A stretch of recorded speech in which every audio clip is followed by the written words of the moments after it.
Buenos días, buenas tardes, buenas noches, buenas madrugadas, buenas las horas que sean donde quiera que estén ustedes en este esférico mundo.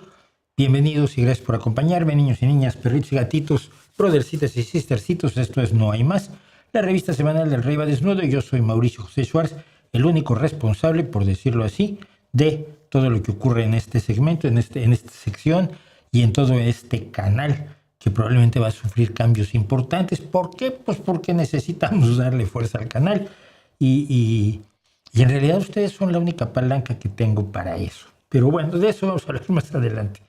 Eh, Estuve este fin de semana, que ustedes saben, la semana pasada hicimos el streaming el miércoles.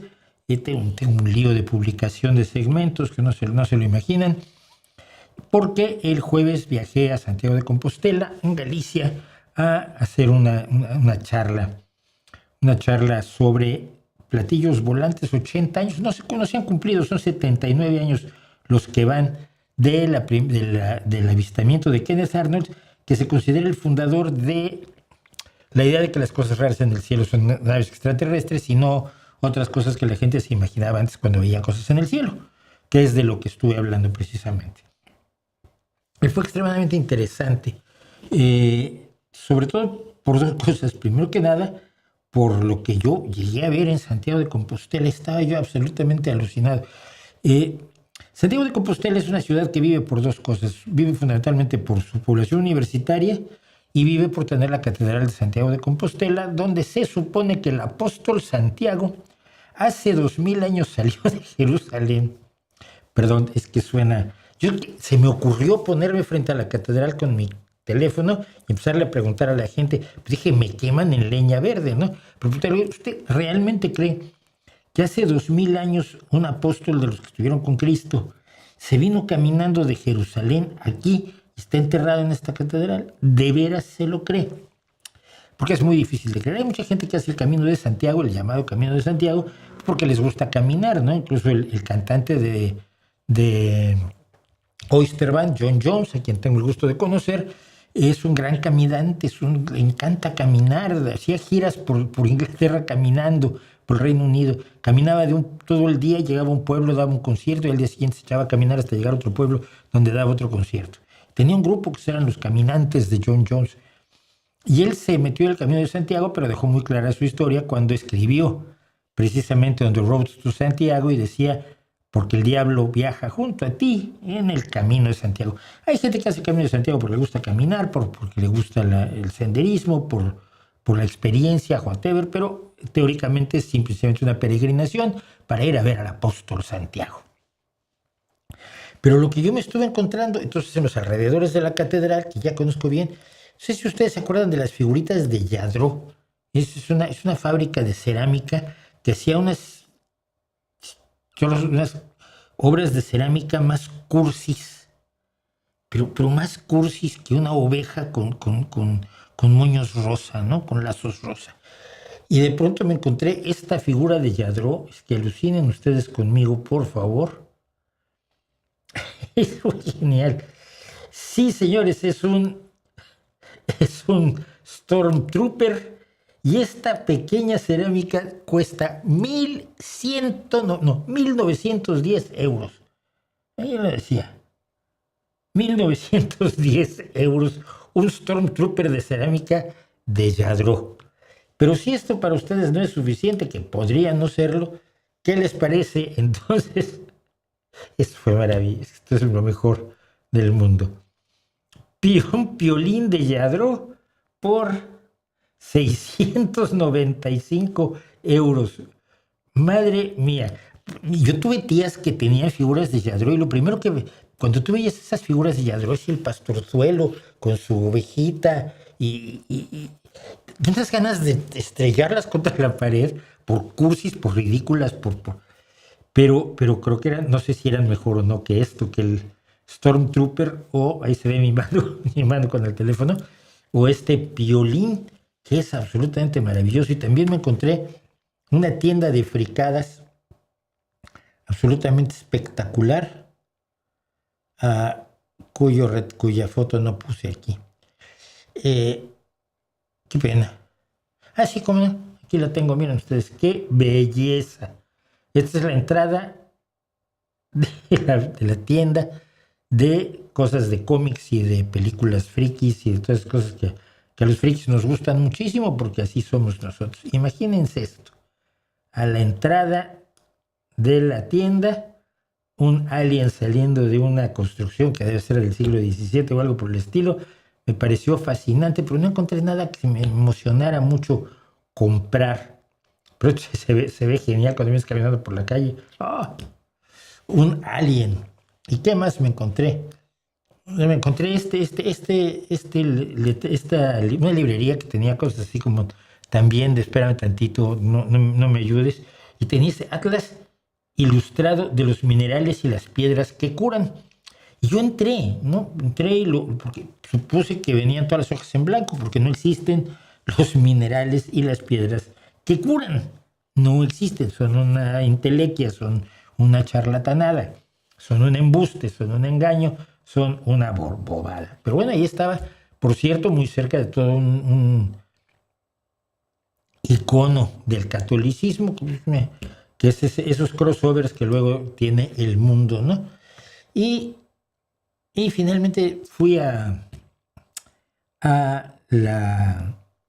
priorato de zar, le llaman, no me acuerdo qué es el zar, la Santísima algo, donde tienen un museo lleno de cosas como esta, que creo que hablan más del catolicismo de lo que yo podría hablar jamás, ¿no? Esta preciosa casulla con hilos de oro y plata que se ponían los curas, los sacerdotes, los encargados de eso. ¿Qué más te puedo contar yo del voto de pobreza del catolicismo si no son estas casullas de hilos de oro y plata? Hay varias, hay un montón, y hay también coronas, porque hay unas coronas muy bonitas con las que se coronan a las vírgenes y a los cristos y a los que se dejan, y todo esto. Mira, aquí está esta es una preciosidad de corona, ¿eh?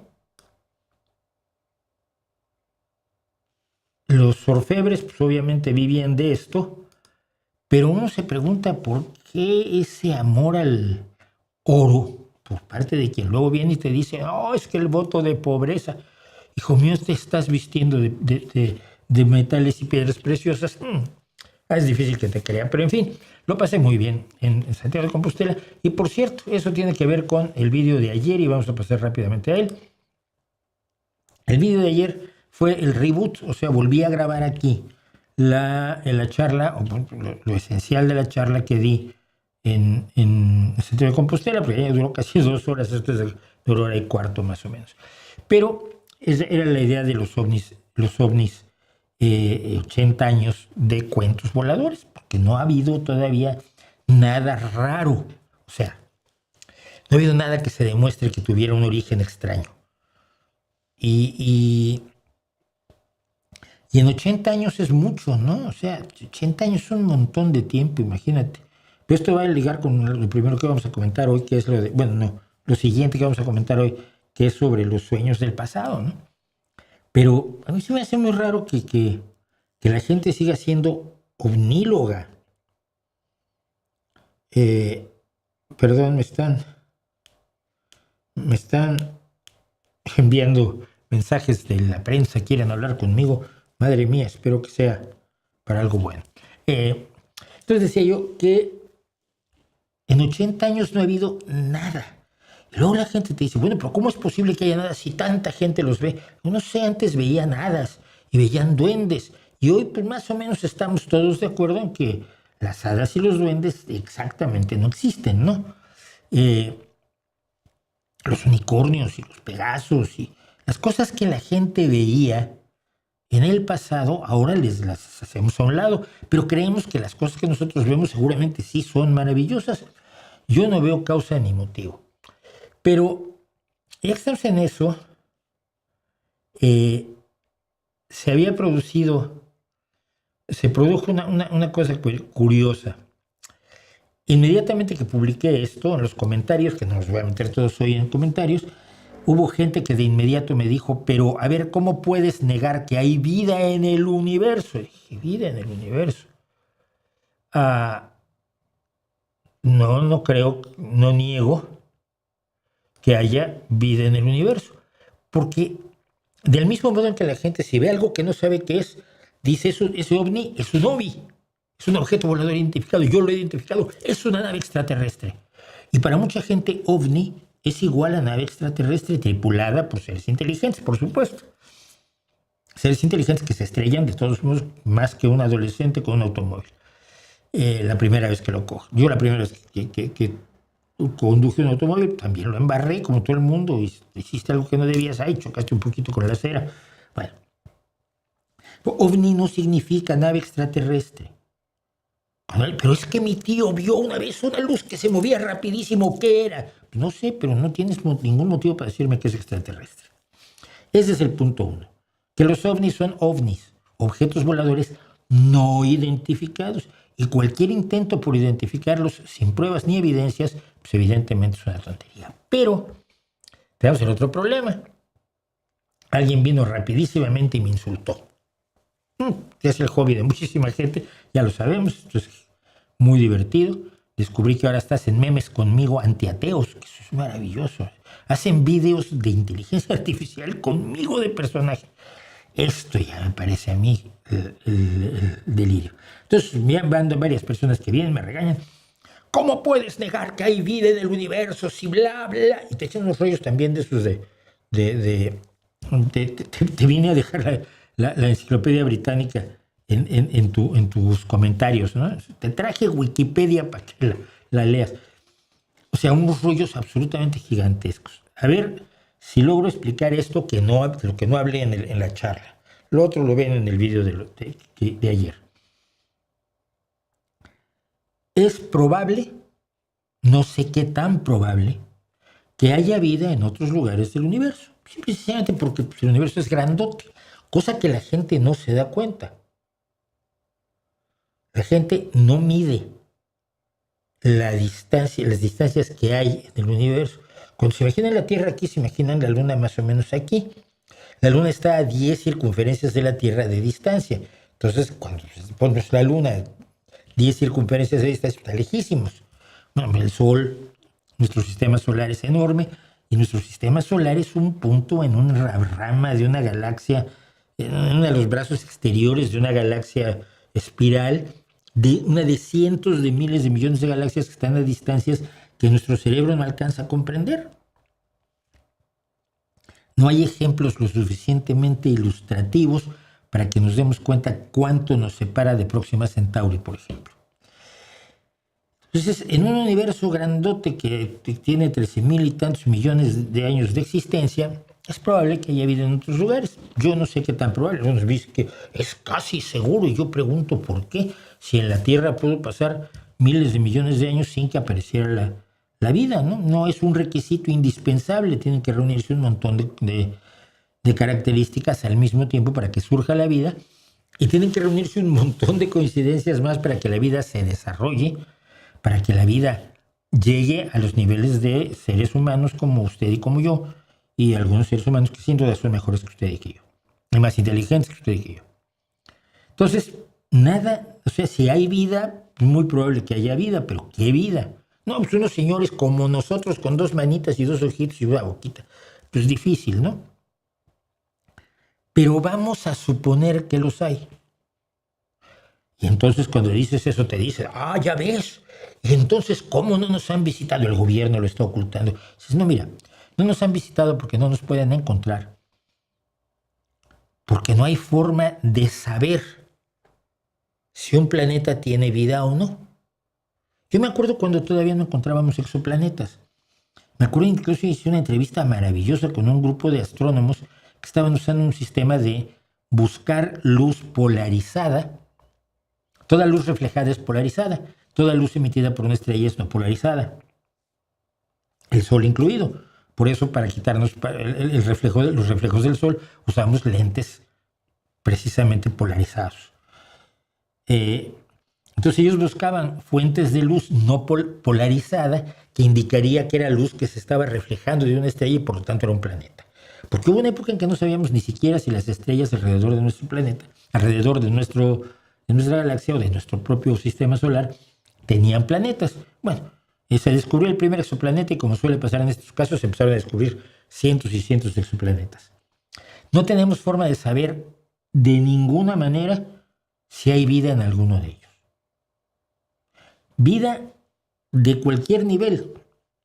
Bacterias que se multiplican sin más y que nunca evolucionan hasta convertirse en elefantes o en compositores de rock, o mamuts, o qué tipo de vida hay. No tenemos forma de averiguarlo. Pero todo está muy lejos de nosotros. Entonces, suponiendo que mágicamente pudiéramos averiguar que hay un ser vivo a algunos cuantos miles de años luz de nuestro planeta, o cientos de años luz, o simples años luz, no podríamos irlo a visitar. No hay forma de viajar a la velocidad de la luz. Se puede aproximar más o menos a la velocidad de la luz, que eso tiene un problema, tienes que acelerar hasta llegar casi a la velocidad de la luz, pero cuando estás llegando a donde tienes que ir, tienes que frenar. Y la fuerza, la energía que necesitas para frenar algo que viene a una velocidad del 80-90% de la velocidad de la luz es enorme. La misma energía que necesitas para acelerarlo hasta esa velocidad. O sea, que necesitas el doble de combustible. El cuádruple si quieres regresar. Bueno, pero son distancias tan enormes. Las limitaciones de la física son tan grandes y la vida, como la conocemos, no da para mucho más de 100, 110 años de nuestra vida, de nuestra edad. Y que si te pones necio, pues hay gente que ha vivido 124, o eso dice, pero poco más. No da como para ir a Próxima Centauri. Y los escritores de ciencia ficción hemos inventado sistemas, los viajes ultralumínicos y el agujero de gusano, que son argucias literarias, pero que no son realidades físicas. O las naves generacionales, que son lo más idiota del mundo, porque imagínate que tú naces en una nave generacional que te enteras que hace 600 años lanzaron a tus antecesores en esa nave para que tú vayas a los vagos que se quedaron en la Tierra a descubrirles un planeta o a ponerte en contacto con otros seres vivos. Pues hombre, igual dices tú, ¿y con qué derecho, no? Hacen eso. ¿Qué más? La animación suspendida, por supuesto, y otros trucos, pero no funcionan. En la vida real no funcionan. Entonces, sí es muy probable que haya vida. Si quieres, es muy probable que haya vida como la nuestra, humanoides, que así es más fácil hacer la novela de ciencia ficción, ¿no? Porque, digo, la película de ciencia ficción, porque si no son humanoides, el trabajo que te cuesta eso en generación de imágenes por ordenador, pues es enorme, ¿no? Entonces, humanoides, ¿son humanoides como nosotros? Sí. No pueden ni encontrarnos, ni mucho menos visitarnos. Ya no te cuento venir a visitarnos simplemente para hablar con el tonto del pueblo o estrellarse en el desierto de Nuevo México. Entonces, confundir la idea de que hay vida en el universo con la idea de que hay seres vivos inteligentes que vienen a visitarnos y el gobierno los oculta, es un salto conceptual un poquito exagerado y sin red. Contado lo cual, ¿qué me dicen a toda velocidad? En la película de Michael Jackson no la he visto. Voces que no son blancas ni impostadas. No hay voces blancas. O es blanca o es impostada. No hay nada intermedio. Algunas de mariachi. Hay mariachis, por ejemplo, Jorge Negrete concretamente cantaba con voz impostada porque él era tenor de ópera. En cambio, Pedro Infante cantaba con voz blanca, por ponerte dos ejemplos. Pero el mariachi canta con voz impostada o blanca, pero no hay intermedia, ¿no? Dice Reisling, dice Luis Esparza, Morena intentó cambiar el calendario escolar de la SEP por el Mundial. La SEP es la Secretaría de Educación Pública, para los que no lo sepan, en México. Pero los padres de familia no estuvieron de acuerdo porque la escuela es su guardería. ¿Debería ser tan importante el Mundial? Yo creo que el Mundial para nosotros es importante, y si para los chavales es importante, para los chiquillos es importante, pues hay que encontrar la forma de que puedan disfrutar del Mundial. ¿Por qué no? Cada 4 años no pasa nada. Pero fíjate lo más grave de lo que has dicho. Lo verdaderamente serio es por qué protestan los padres. Porque la escuela es su guardería. Había una red de guarderías en México, había una red de residencias donde las madres solteras como lo fue, o madres sin pareja como lo fue la mía desde que yo tenía 5 años, que me mantuvo y me sacó adelante 13 o 14 años ella sola, podían dejar a sus hijos mientras estos tenían cierta independencia. Yo a partir de los 9, 10 años yo ya volaba solo, iba solo a comer al restaurante y luego me iba a la tienda de mi mamá a recoger mis patines y me iba yo a patinar en hielo. Pero había esta red en todo el país y López Obrador se la cargó, la cerró, la canceló, la borró y agarró el dinero y nada por aquí, nada por allá. Ah, mira, no hay nada. Le quitaron las guarderías, no solo a las familias, a las madres de familias solteras, en las que México es enormemente pródigo. Enormemente pródigo, por desgracia.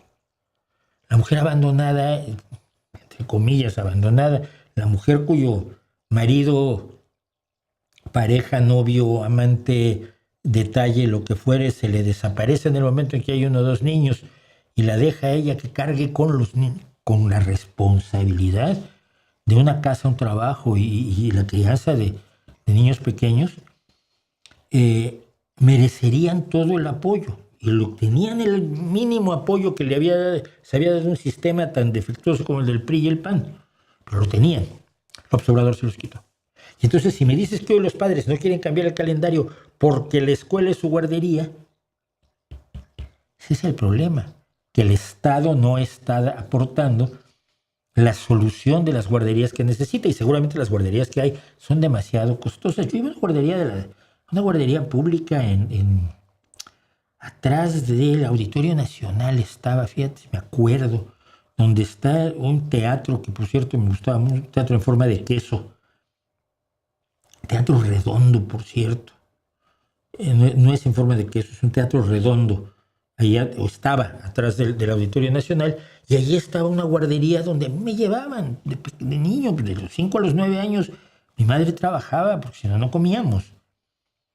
¿Te das cuenta cuál es el problema? No es el mundial. El problema es que el Estado mexicano ha renunciado a cumplir con las responsabilidades que tiene hacia los más desprotegidos. En este caso, las mujeres solas con hijos y los hijos de las mujeres solas, que están entre los más desprotegidos del mundo. ¿Qué es para cabrearse? Rastein dice: estoy muy decepcionado con el resultado de la visita de Ayuso a México. Mi familia y yo teníamos la esperanza de que se quedara para siempre. No, ¿por qué? ¿Qué tienes contra México? O sea, ¿tú crees que no es suficiente desgracia tener a Sheinbaum como para encima echarle a Ayuso, que es su imagen especular madrileña? Es igual de arrogante, igual de irresponsable, igual de desagradable, igual de despreciativa hacia los más jodidos. No, hombre, ya con una y estamos todavía, perdón, parezco un cura o algo, un fraile. Pues no tenía por qué quedarse Ayuso.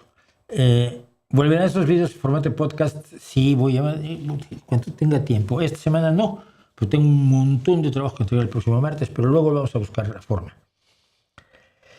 ¿A qué regiones se adscribe tu audiencia? No, mi audiencia no se adscribe a regiones, vive en algunas regiones, pero nada más viven en España, en México, en Estados Unidos, en Colombia fundamentalmente, fíjate. Si reflexionar sobre inutilidades caracteriza al ser humano, entonces la filosofía es el puntal de las humanidades y se estudia en todo el mundo. Sí. Sí, básicamente sí. Pero el ser humano se caracteriza por otras cosas. Aparte de reflexionar sobre inutilidades, reflexiona sobre cosas útiles y luego trata de obtener conocimiento de ellas.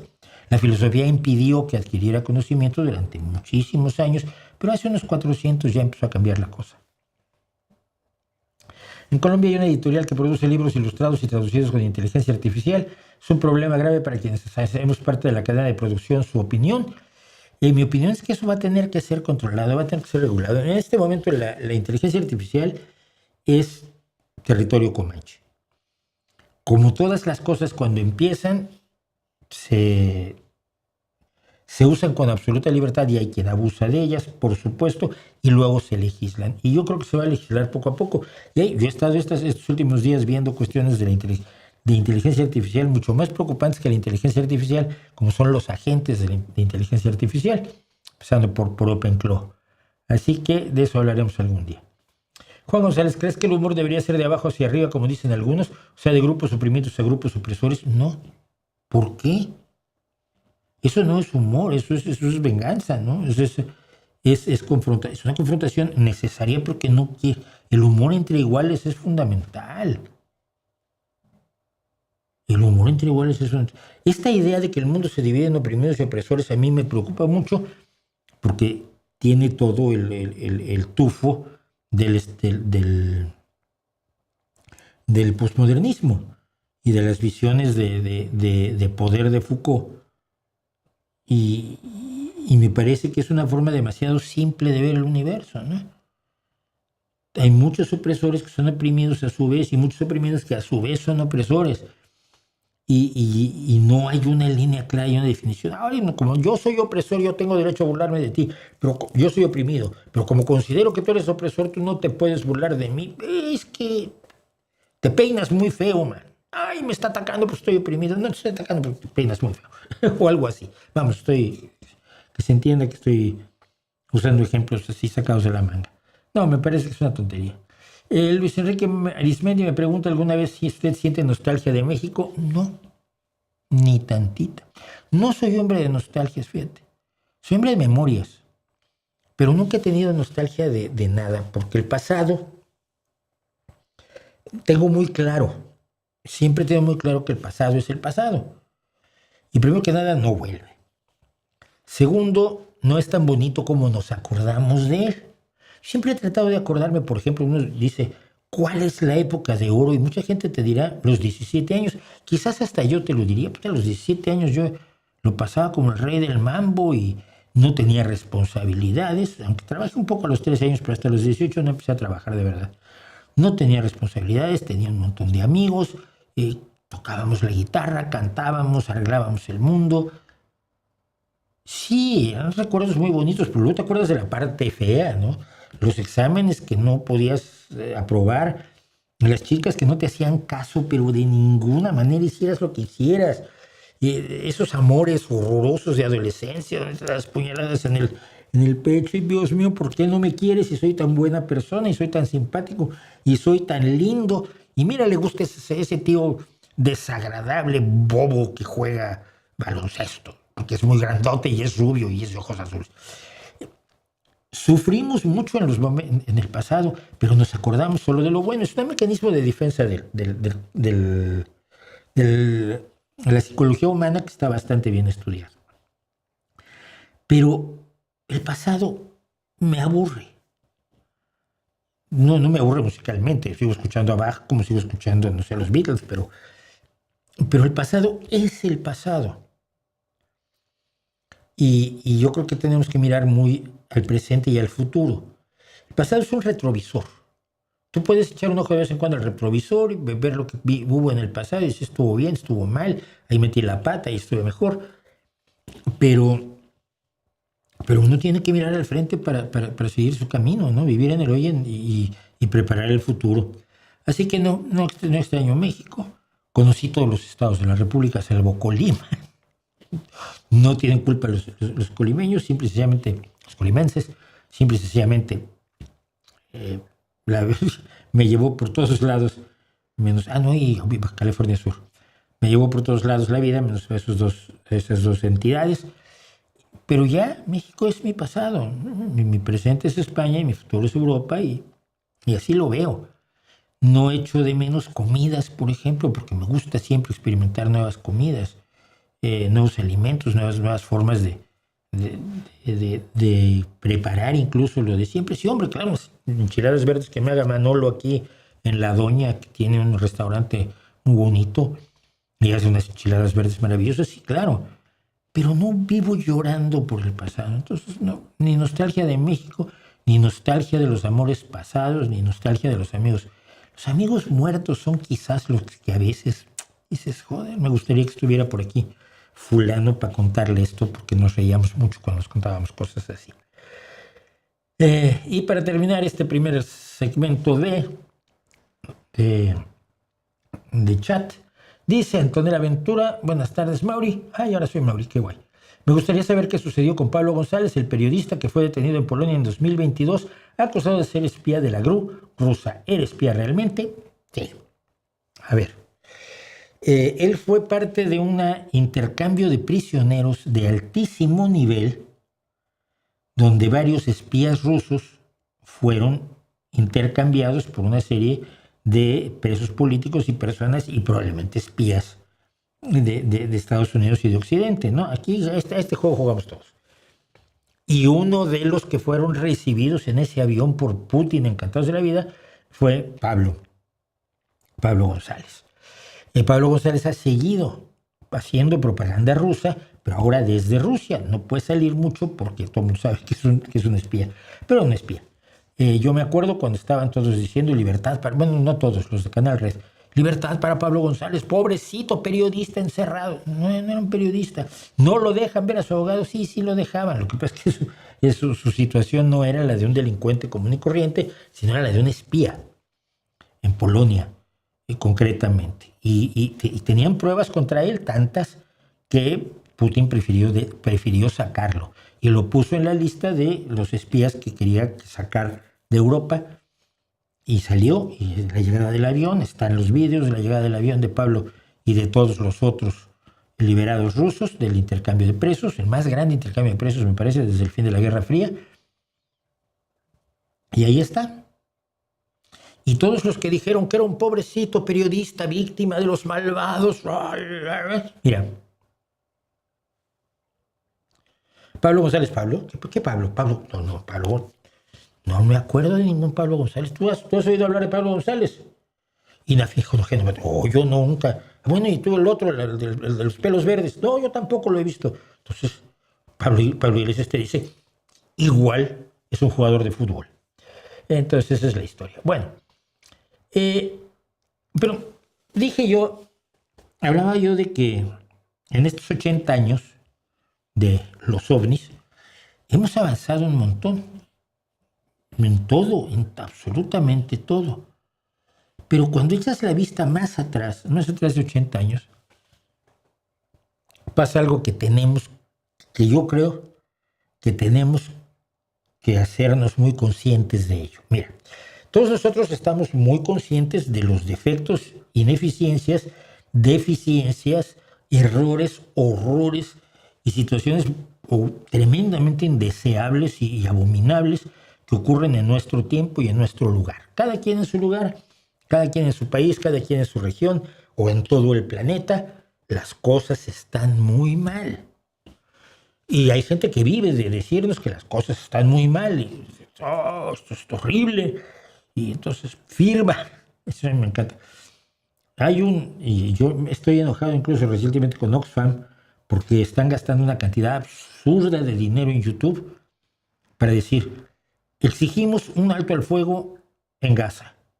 Firma para que se pare el fuego. ¿Y la gente realmente creerá que si firma se va a detener el fuego en Gaza? Estamos exigiendo tal cosa, firma.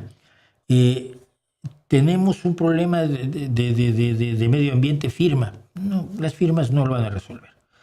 Pero el hacernos sentir que nuestro mundo está en una situación absolutamente límite, al borde del precipicio, es el negocio de muchos, de pseudomédicos y de ONGs y de politólogos y de políticos y de escritores, escritorzuelos y filosofellos. Pero no es así. Y si echas la vista atrás, y esto es a lo que voy, ¿en qué medida nos damos cuenta de que este presente en el que vivimos, con todos esos horrores y errores que tiene, que no los puedo negar, es la realización de los sueños del ayer, ¿no? El ayer, ¿qué podía haber dicho la gente del pasado? Joder, si acabáramos con la polio, que mira que cuando hay brotes de polio los niños se mueren asfixiados. Ahora tenemos pulmones de acero, pero los niños pasan años en los pulmones de acero porque el virus ha destruido la zona del tallo cerebral que controla la respiración, y si no les pones un pulmón de acero, pues los niños se mueren, se asfixian, ¿no? Es horrible, ¿no? Pobrecitos. Ojalá acabáramos con la polio. Uy, la viruela, ¿qué me dices de la viruela? Mata millones de personas y lleva miles de años, no miles, pero lleva cientos de años, no, lleva miles de años matando a muchísimas personas. La viruela es horrorosa. ¿Te imaginas acabar con la viruela? Nah, son sueños de opio. Oye, y si fuera más fácil, no sé, viajar a América que en barquitos de vela. No, bueno, ya mira, ya, si vamos a tratar de hacerlo a vapor, si hacemos barquitos a vapor, ya. No, yo soñaría con algo más, así como que en 12 horas pudiera yo ir de Londres a Nueva York. Tú estás chiflado. ¿Cómo vas a viajar en 12 horas de Londres a Nueva York? No sé, vete a volar. Hombre, mira, es buena idea, volando. ¿Se podrá volar? Quiero comunicarme con mi mamá. ¿Tú dónde estás? No, pues yo estoy en Río de Janeiro y tu mamá en Berlín. Hombre, pues mira, te escribes una carta, la llevan en la carroza, en una carreta, perdón, hasta el barco. Del barco pues ya lo lleva a Marsella, y en Marsella pues otras carretas lo llevan hasta Berlín. Y en 3 meses está la carta a toda velocidad con tu mamá. No, es que me gustaría comunicarme más rápido. ¿Por qué? ¿Qué prisa tienes? No, es que cuando murió mi papá yo tardé 6 meses en enterarme porque no llegaba la carta. Luego al cartero le dio la tos y no venía. Entonces, algo así como una comunicación instantánea. Te estás chiflado, ¿cómo se va a hacer eso? Es imposible. No hay los medios. O sea, esto que estamos haciendo aquí, el que ustedes me estén viendo por una pantalla, utilizando internet, que me oigan, que tengan vacunas, que tengan trasplantes cardíacos, que haya menos hambre que nunca en la historia. Sí hay hambre y hay que combatirla, pero hay menos hambre que en todo el resto de la historia de la humanidad. Hay menos pobreza que en todo el resto de la historia de la humanidad. Hay más gente que sabe leer que en toda la historia de la humanidad. Y aunque no lea libros, aunque lea en internet, pero que lea. Conocer el universo, conocer el planeta. Oye, ¿qué habrá 30 kilómetros allá abajo? No vas a abrir un agujero a 30 kilómetros, ¿verdad? ¿Habrá alguna forma de saber que hay 30 kilómetros allá abajo? Sí, estamos parados en esto y no conocemos cómo es por dentro, ¿no? Y cómo es todo eso que está allá por fuera. Mira, brillan cositas y todo esto. Todo eso lo hemos logrado y hemos conocido nuestro planeta mejor que nunca en la historia, y conocido el universo, y nos comunicamos instantáneamente y eludimos enfermedades y podemos tener tiempo libre y derechos laborales y jornadas de 8 horas. Yo no, que las tengo de 14, pero la gente normal sí, jornadas de 8 horas y ingreso disponible para irse de vacaciones y todo eso. Todo esto no es suficiente, y no pretendo decir que es suficiente, pero son los sueños hechos realidad del ayer.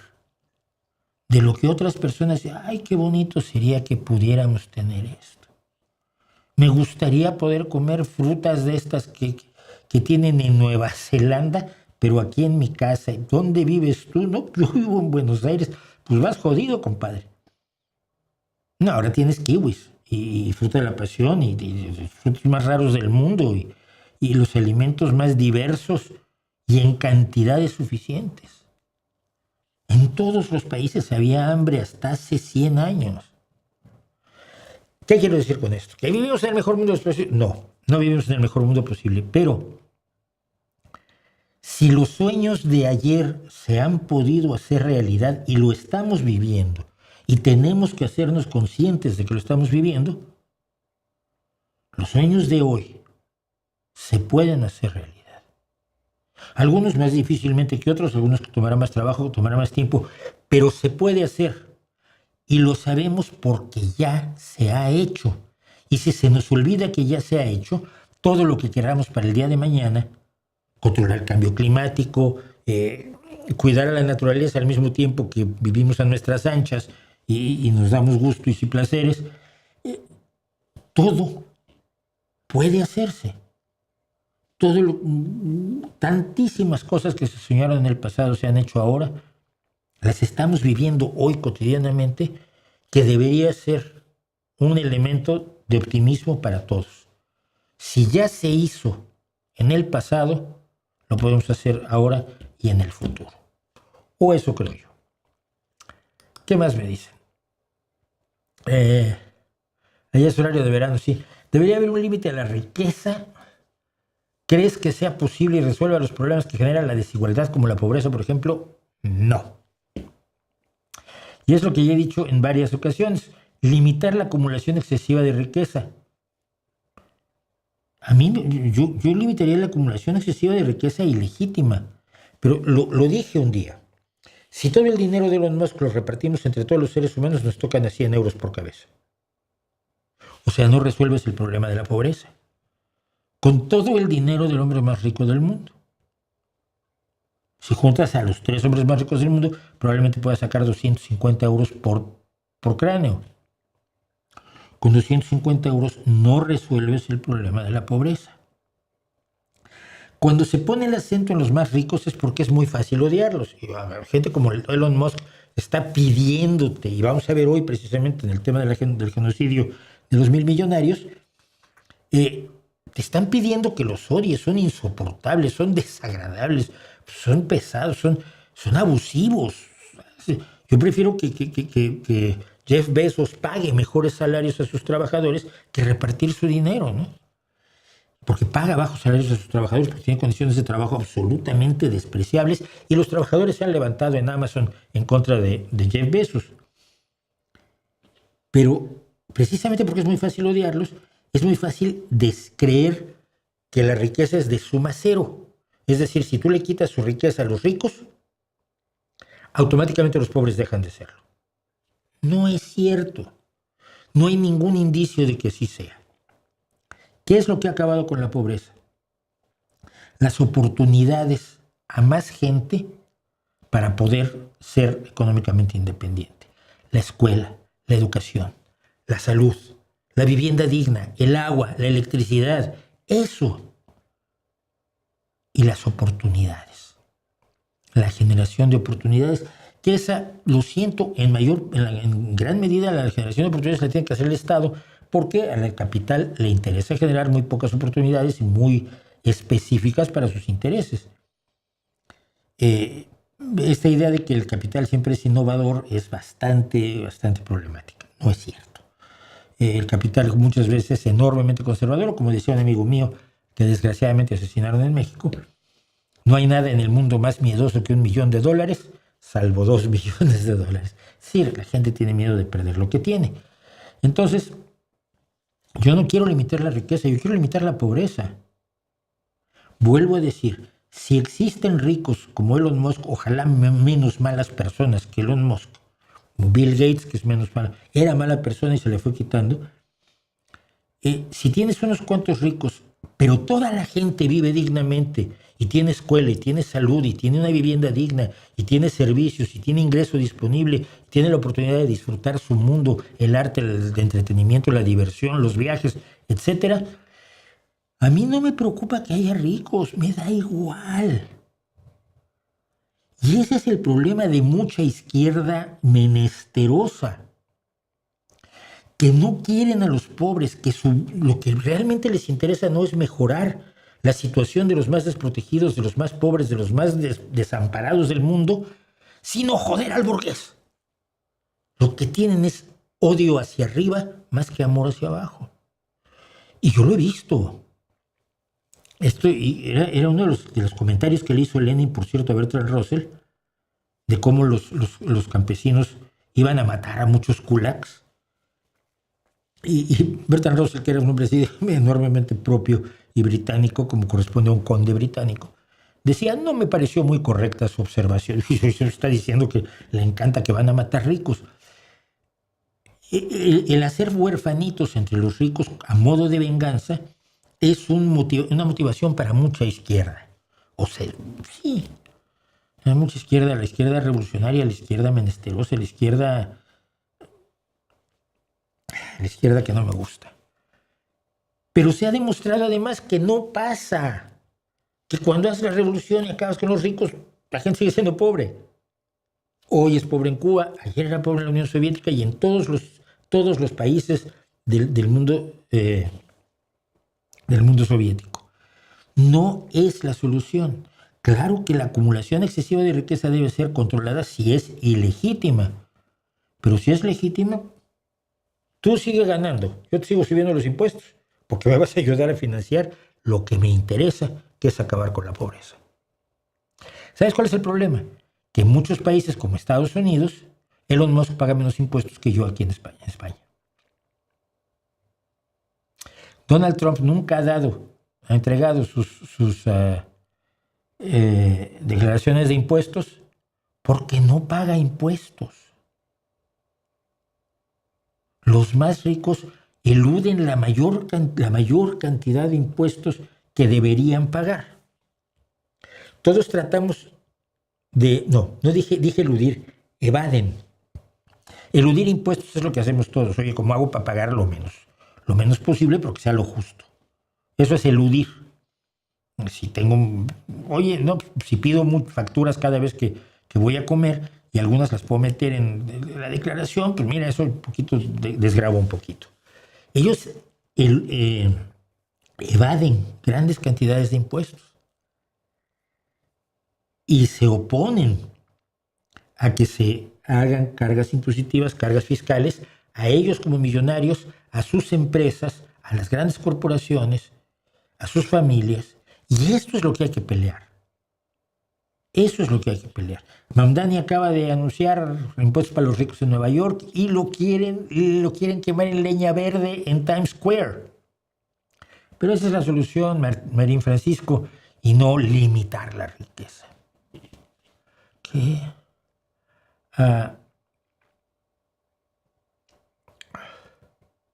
No sé quién es Kevin Dutton, ni seguro es un filósofo. Lo voy a confirmar nada más por molestar. Me hablas de Kevin Dutton.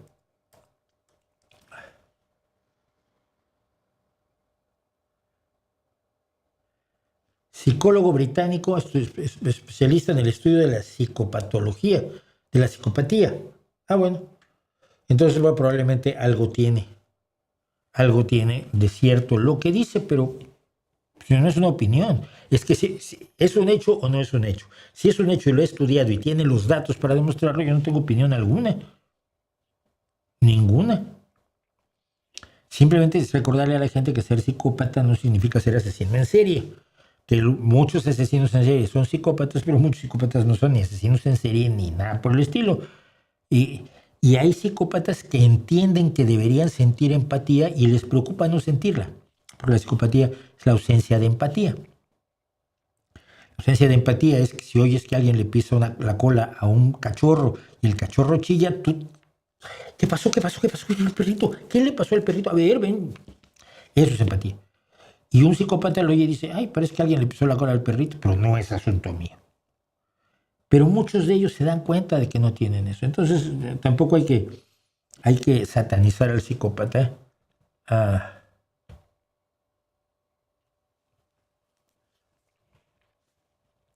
Luis Enrique Marismendi le dice que le preocupa que los religiosos justifiquen lo que Dios le hizo a Job.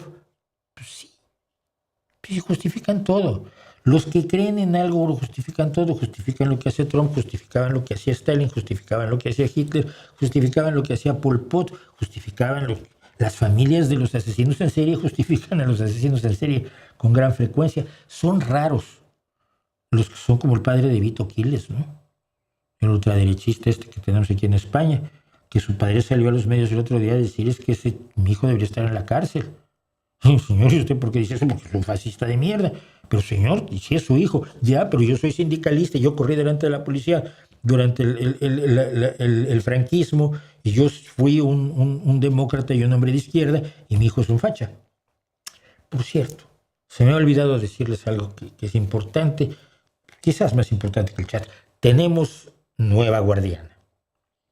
Porque tenemos al escepticismo, al arte, a la valentía, a la ciencia, pero nos faltaba me tienes completamente sin cuidado y me la pela. Tu opinión.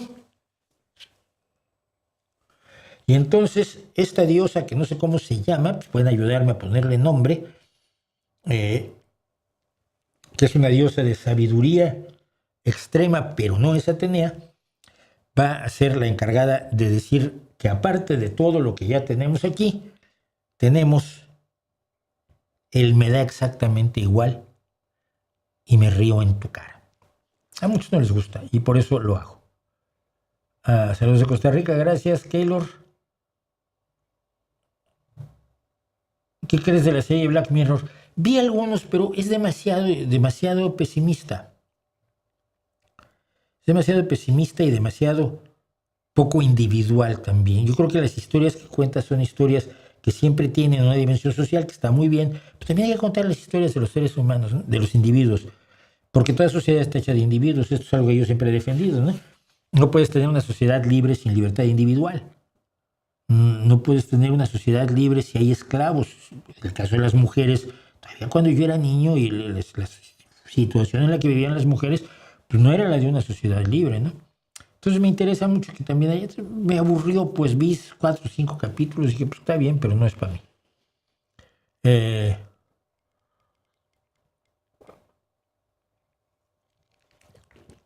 opinan los planes quinquenales de China? No los conozco.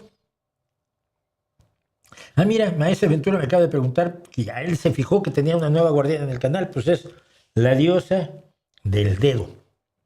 ¿Cómo se dice dedo en griego?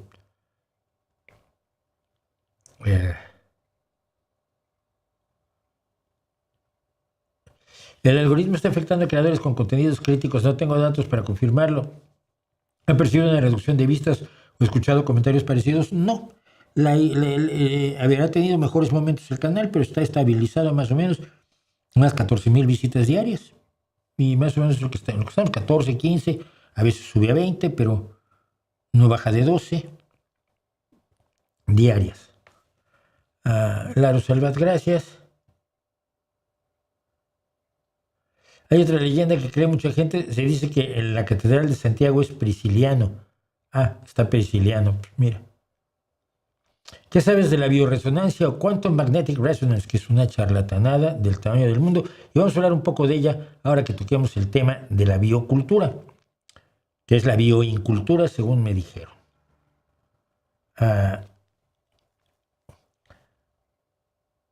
Ariel Fernández, ¿qué opinión tiene respecto a los himnos nacionales y su utilización hoy en día?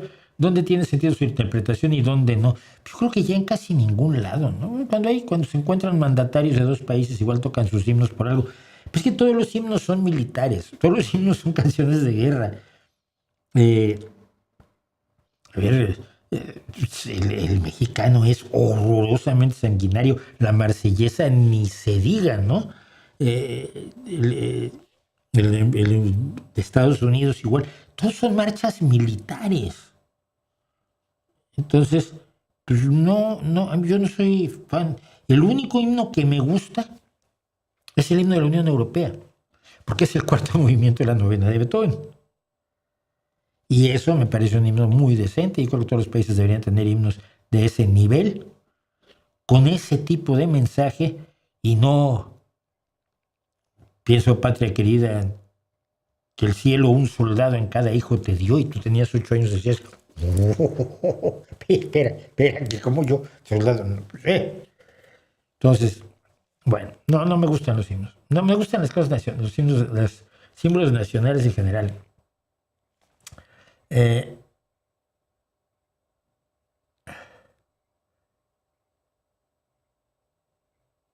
Sí, es bueno Alberto Canero. En mi ciudad, 2 cofradías discutían cuál de ellas tenía el incienso más costoso. Bueno, miren, hay horrores que ha generado México que yo he visto con horror durante toda mi vida. Por ejemplo, que un presidente o su secretario de gobernación, me da exactamente igual, saquen a los soldados a la calle, ocupen universidades e institutos politécnicos, tiren la puerta de una escuela con una bazuca y finalmente disparen sobre una multitud brutalmente.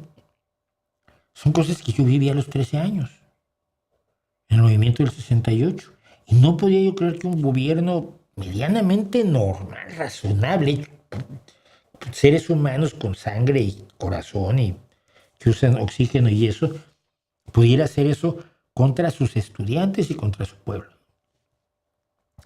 Vi todos los horrores que se han cometido contra los indígenas y llevo toda la vida protestando por ellos, contra el falso indigenismo del PRI, que es exactamente igual que el falso indigenismo de Morena.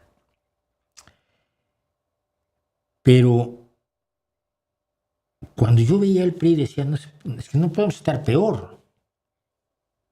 Qué tonto era yo. Claro que podemos estar peor. Con Morena lo estamos. Acaba de pasar lo siguiente. Usted, si no es de México, plantéese esta puesta en escena. Dos grupos delictivos atacan una comunidad indígena. En palabras de la propia gente,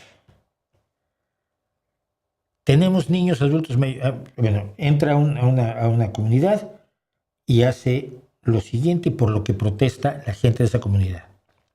Tenemos niños, adultos mayores y mujeres embarazadas durmiendo en la calle con el terror de ser llevadas. Están violando a las niñas. Nos urge ayuda.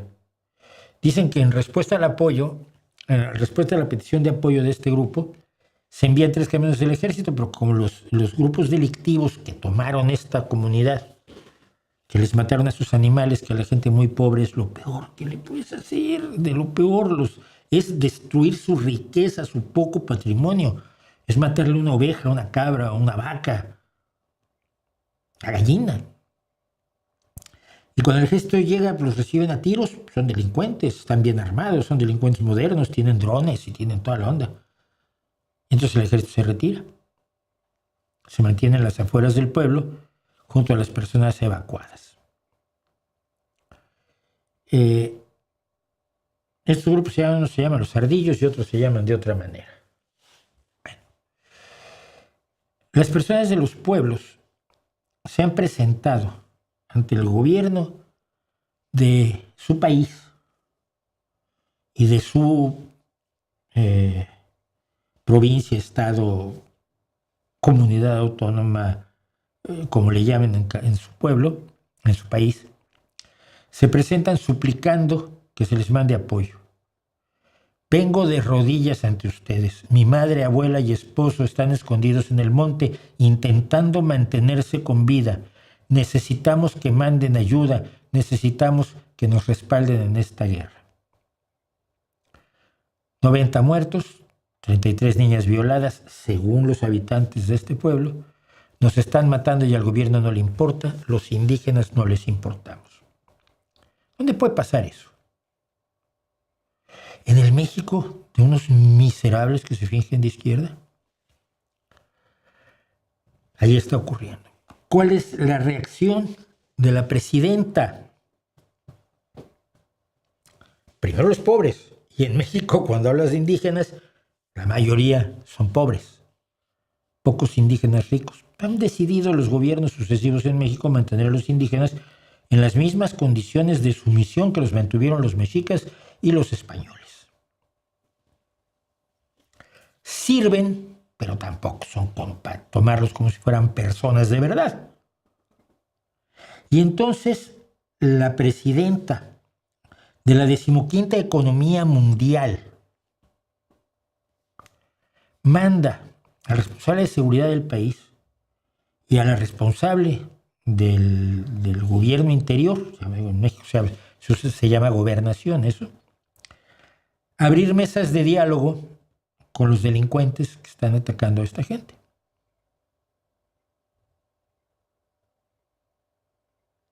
Porque lo importante es mantener la vida, o como dijo en un momento dado el antecesor de la actual presidenta, Claudia Sheinbaum Pardo, dijo Andrés Manuel López Obrador, el narco es pueblo. ¿En qué país se hace una mesa de negociación y se dicen barbaridades como el comunicado 55 de la Secretaría de Gobernación del Ministerio del Interior, que dice que El subsecretario de Gobernación, César Yáñez Centeno, se comunicó con los líderes de ambos grupos en conflicto en la zona de Chilapa. Ese es el truco de siempre. Unos agresores que son delincuentes, que la propia presidenta de México ya dijo que son delincuentes. Son grupos delictivos bien conocidos, los Ardillos y los otros cuyo nombre no recuerdo ahora. Igualarlos a la población atacada. Y entonces ya son dos grupos en conflicto. Y entonces los sientas tú a los delincuentes, violadores, asesinos que le han destruido su propiedad a estos indígenas, y son indígenas. Pues les haces ver, y lo dice tal cual el comunicado 55 de la Secretaría de Gobernación, se les hizo ver la necesidad y urgencia de recuperar la paz en la región. Les solicitó terminar las disputas y los bloqueos de manera pacífica para que pudieran ingresar las Fuerzas Armadas a restablecer el orden. No, mira, si ya restablecieron el orden, ya no necesitas a las Fuerzas Armadas. A las Fuerzas Armadas las necesitas ahora para defender a los atacados. Explicó, sigue diciendo el comunicado de la Secretaría de Gobernación, que el acuerdo es priorizar el diálogo. Detalló que se establecerán mesas por separado con los dos grupos, los atacados y los atacantes, los violados y los violadores, los robados y los ladrones, los despojados y los despojadores, para tratar de llegar a una solución de fondo.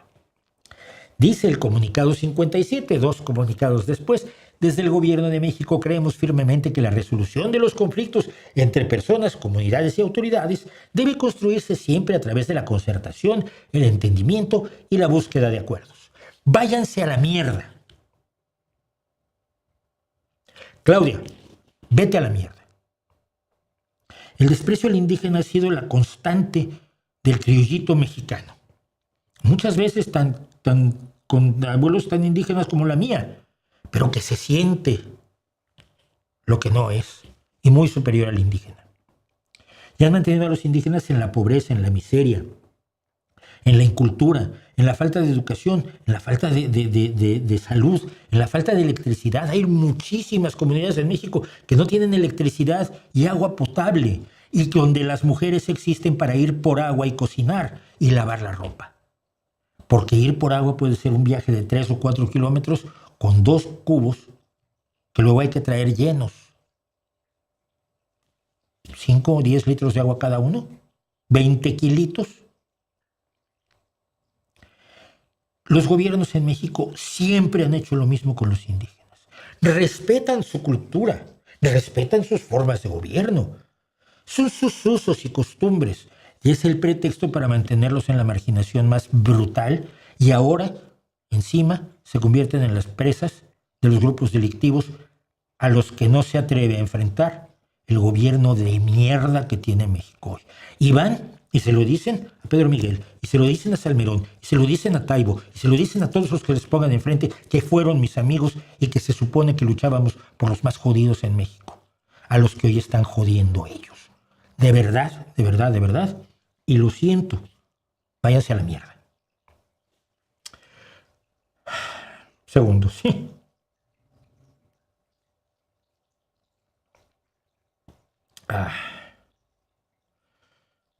¿Has pensado hacer tu TV mexicana sobre el Canal 11? No, es demasiado.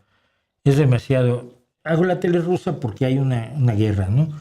Pero hacer una tele mexicana es de asco. El asco es tan absoluto porque son más arrastrados incluso que los rusos. Lo poco que he visto es de miedo, ¿no? Además que la gente que gana, que se enriquece con el gobierno, como el Fisgón, por ejemplo, tenga encima un programa de televisión en Canal 11 donde que no es más que propaganda sin cesar. No tengo hígado ya para eso.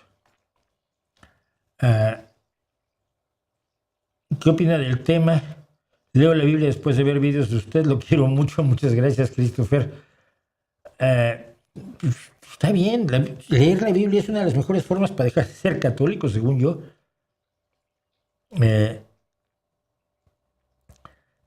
Existen científicos que usan la filosofía de la ciencia argumentando que las observaciones datos, resultados no se interpretan por sí solos, sino con interpretación filosófica. Sí, puede hacer cualquier interpretación filosófica. Todas las interpretaciones, docenas de interpretaciones filosóficas, y no aporta nada a las interpretaciones. Yo puedo hacer una interpretación filosófica de la gravitación de Newton y de las leyes de la gravitación de Newton. ¿Y qué aporta? Precisamente la interpretación de Copenhague de la mecánica cuántica se da porque varios de los físicos de por aquellos tiempos estaban muy metidos en el misticismo. Te lo dice, Einstein leía a Madame Blavatsky. Bueno, Einstein no sabía que Madame Blavatsky era una impostora.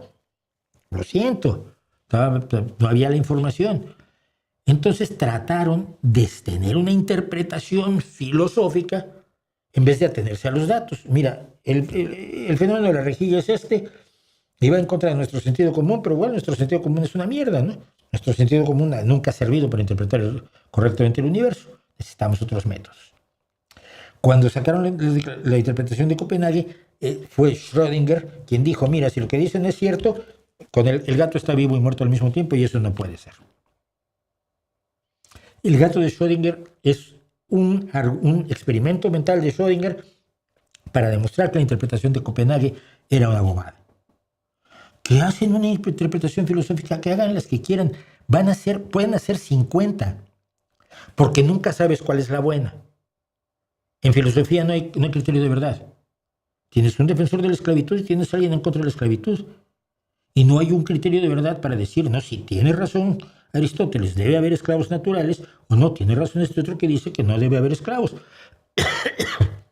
No, llega la tonta de la biología y dice, es que todos los seres humanos somos iguales, entonces, si somos iguales, es absurdo pensar que unos tienen que ser esclavos y otros no, ¿no? Y ese es un criterio de verdad. Si hubiera esclavos naturales, serían genéticamente distintos a los esclavizadores naturales. Pero no, esa es una chorrada de Aristóteles, pero no es así. O las razas de Kant. Pero tienes una forma objetiva de resolver un asunto filosófico. ¿Existen las razas superiores? No, no existen. La biología nos enseña que no. El estudio de la antropología nos enseña que no. Y entonces la discusión filosófica está superada. Pero tú puedes hacer las interpretaciones que quieras. No tienes ninguna responsabilidad de verdad cuando haces interpretaciones filosóficas. Y ese es uno de los problemas que tiene la filosofía.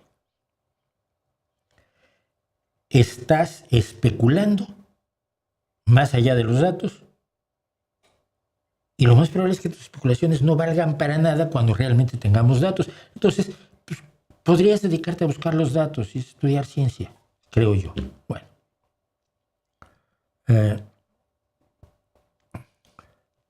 Dice Mr. Jensen, le parece un enorme acto de ego que la única vida en la que piensan sean humanoides guapos y rubios y cabezones, cuando las posibilidades de la vida son infinitas y complicadas. Te dediqué buena parte de la charla, si la ven ustedes, al tema de los extraterrestres rubios, porque no hay extraterrestres que se parezcan a Denzel Washington. I'm sorry. Bueno. Vamos a hacer esto rápidamente. Bioincultura y biocharlatanería, esto se refiere a una feria de biocultura que se llevó a cabo en Barcelona del 7 al 10 de mayo, de 2026. Por cierto, que tenía yo aquí su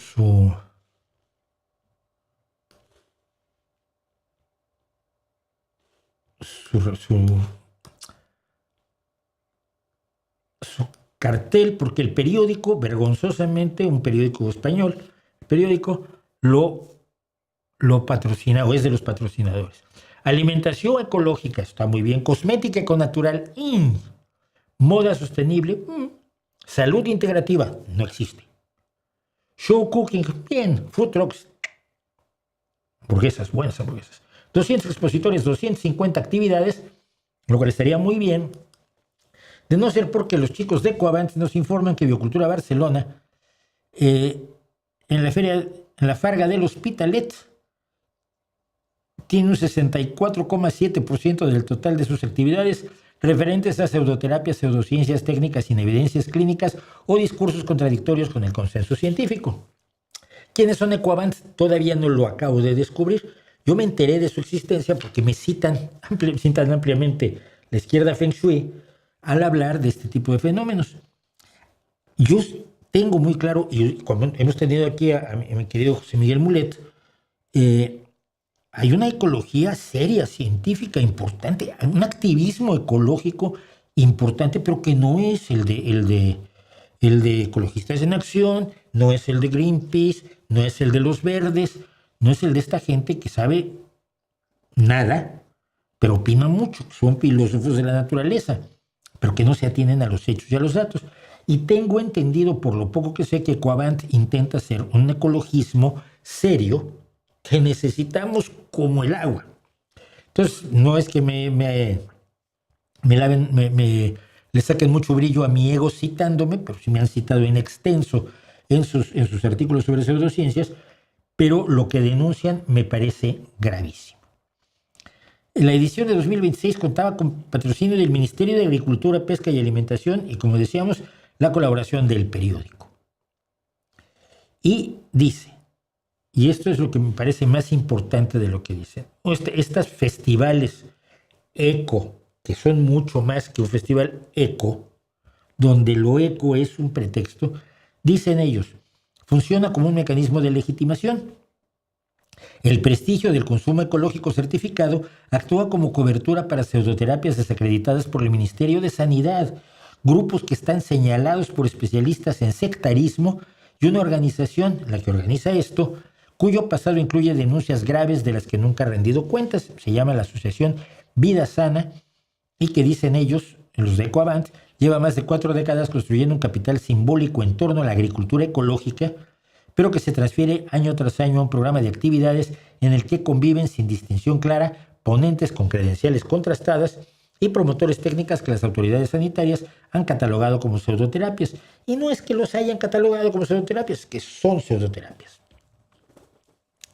Entonces, la organización que influye esto dice que tiene décadas de denuncias relacionadas con explotación infantil, abusos sexuales a menores, control coercitivo dentro del entorno de la organización Vida Sana, que funciona, dicen, como una secta.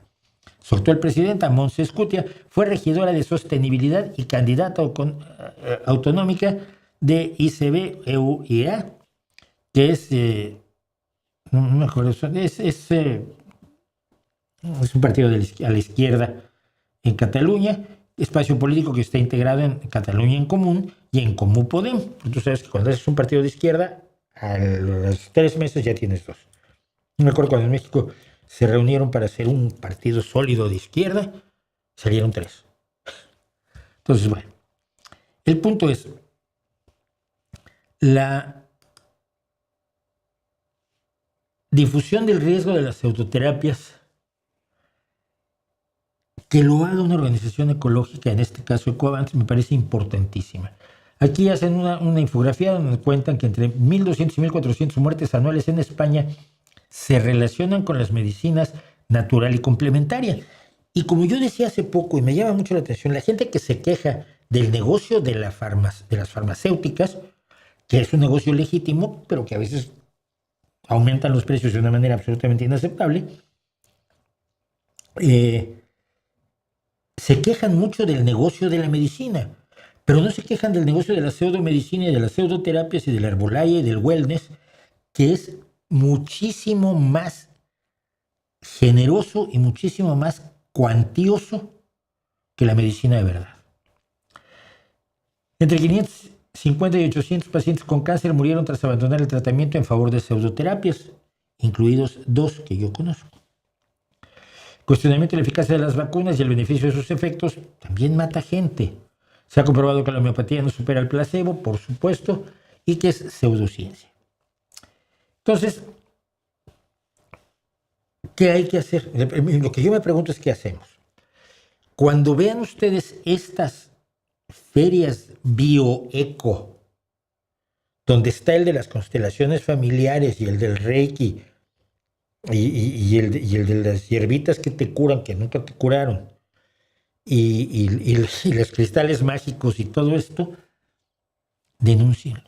Denúncienlo a la prensa y vayan a la prensa y díganles, es que el municipio, el ministerio, el medio de comunicación, la empresa tal cual, están apoyando algo que daña la salud de la gente porque la engaña. Qué bueno que lo haga Ecoavant, que luego ella en otro artículo sigue sobre las acusaciones a Vida Sana, de las que yo no tengo datos. Entonces simplemente traslado lo que dice Ecoavant respecto de la Asociación Vida Sana como una posible secta, con testimonios de psicólogos que dicen que es una secta y que organiza este tipo de actividades porque son un enganche muy bonito para la gente. Oye, la ecología, hay que cuidar al planeta, estar en comunicación con la madre naturaleza, Gaia, Pachamama. Hay que estar en vibración sincrónica con el mundo natural. Y bueno, pues sí está puesto muy poético y muy cursi, pero bueno, tienes razón. No tenemos que destruir el medio ambiente porque nos morimos. O sea, aunque solo fue por interés, ¿no? Entonces, mira que te traigo todas estas pseudoterapias y te traigo los cristales que curan y te traigo las vibraciones de esto y te traigo todo lo que vende Gwyneth Paltrow. Y eso es un engaño a dos niveles. Primero, no tiene nada que ver con la ecología, no tiene nada que ver con la protección del medio ambiente, no tiene nada que ver con cuidar nuestra casa y que no tenga demasiada suciedad y demasiadas plagas porque se nos cae. Pero que al mismo tiempo tampoco sirve para nada, salvo para separar a gente buena, desinformada, de su dinero y encima convencerla de que no necesita la atención médica que le podría salvar la vida.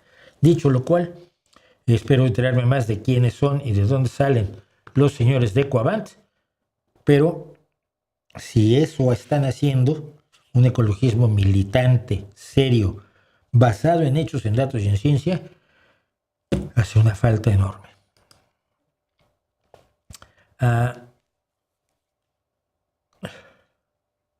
Gran Wyoming, de que lo agredieron, casos como ese o el de la agresión a los del kebab que comentaste hace una semana, podrían ser síntomas de violencia en las calles. A ver, no siempre ha habido esto. Mira, yo las primeras veces que vine a España, debe haber sido en el 94. Ya tenía yo unos amigos muy jovencitos todos. Siempre mi tendencia es muy, muy rara. Cuando yo era muy joven, tenía amigos 20 años mayores que yo. Y ahora que soy mayor, tengo amigos 20, 30 y 40 años más jóvenes que yo. Y hasta 50. Tengo amigos de 20 años, sí.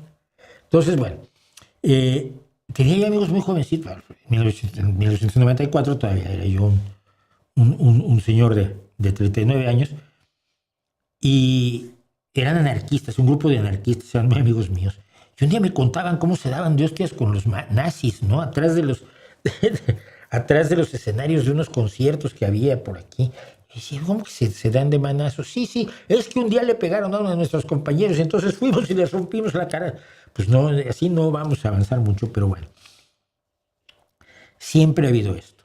Se acaba de desarticular en Asturias, concretamente, un grupo de unas 20 personas que atacaban a personas de colectivos vulnerables. Llaman colectivos vulnerables ¿a quién?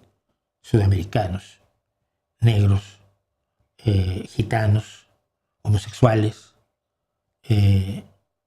transexuales,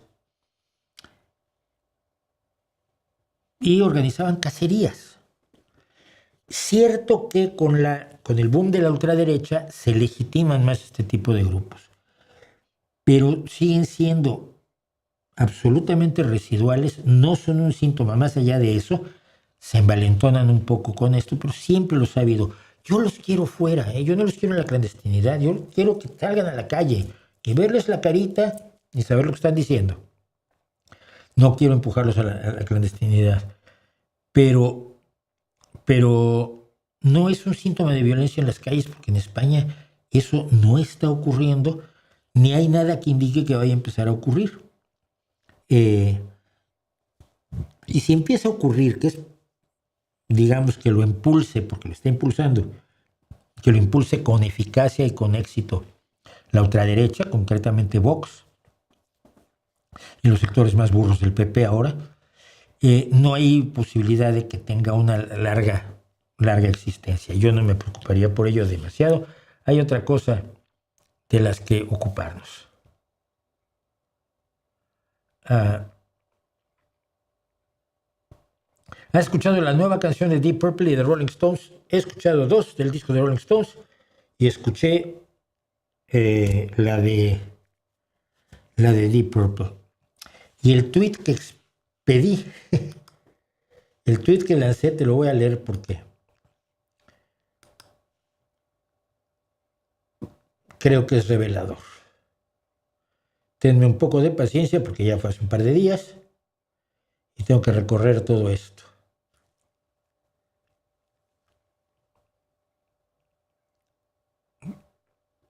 Por cierto, qué bien me cayó Peter Magyar, el presidente de Hungría, llevando a la gente a la sede del Ministerio de Propaganda. Es un lujo absolutamente oriental en el que vivía el ministro de Propaganda de Orbán, que me recordó mucho cuando la gente, los rumanos, entraron al Palacio de Ceausescu. No, el Palacio de Ceausescu incluso tenía grifos de oro de verdad. Esto que es un mito, tenía grifos de oro de verdad. Y Elena Ceausescu tenía más zapatos que la filipina. Pero bueno, me gustó mucho que tuviera esa reacción Peter Magyar, que está haciendo bien las cosas, pese a ser un hombre, lo sabemos, de derecha. Y sigo buscando lo que dije. Aquí está. Se los pongo aquí.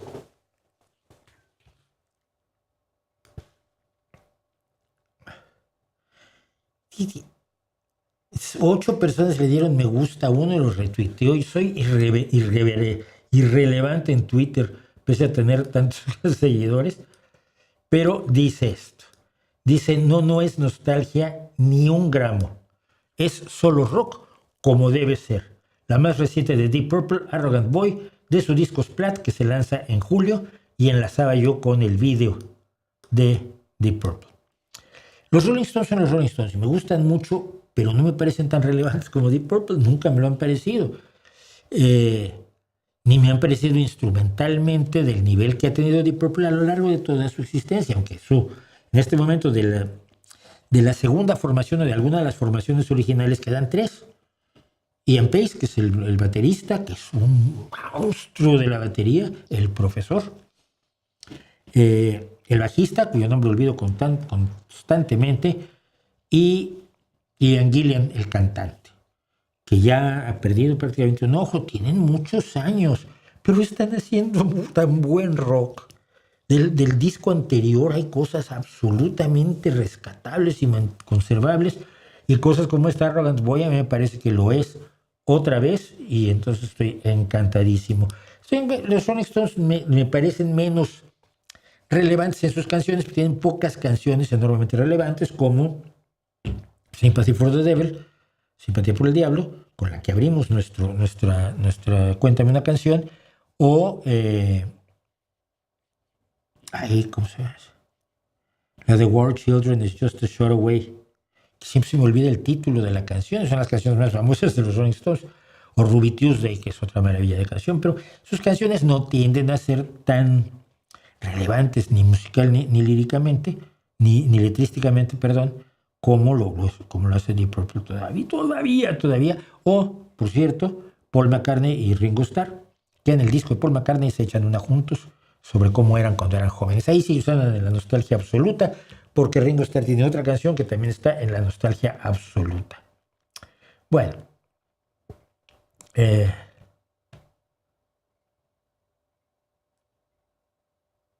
dice que Luis Enrique Ismendi, que Lovecraft se esforzaba en hacer extraterrestres no humanoides. Sí, y al fin y al cabo eran humanoides. Cthulhu, fuera de los tentáculos de pulpo en la boca.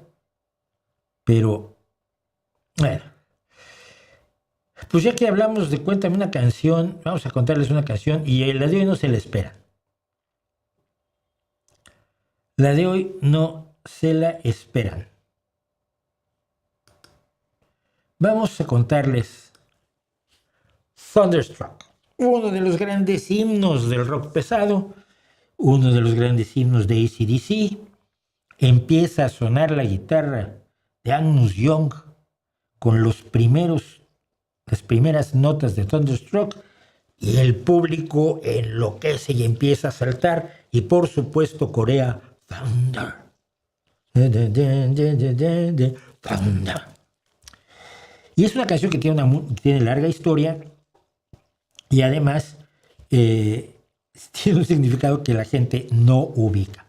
Empezó esta canción de la siguiente manera. Angus, que es un gran guitarrista, yo lo he visto solo de guitarra de 20 minutos, que te destroza, te lleva por todos los valles y cimas emocionales, cimas y cimas emocionales y de explosión y de reflexión, todo el tiempo el solito, con la misma guitarra siempre, la Gibson SG roja, que ha usado creo que desde que estaba en la cuna.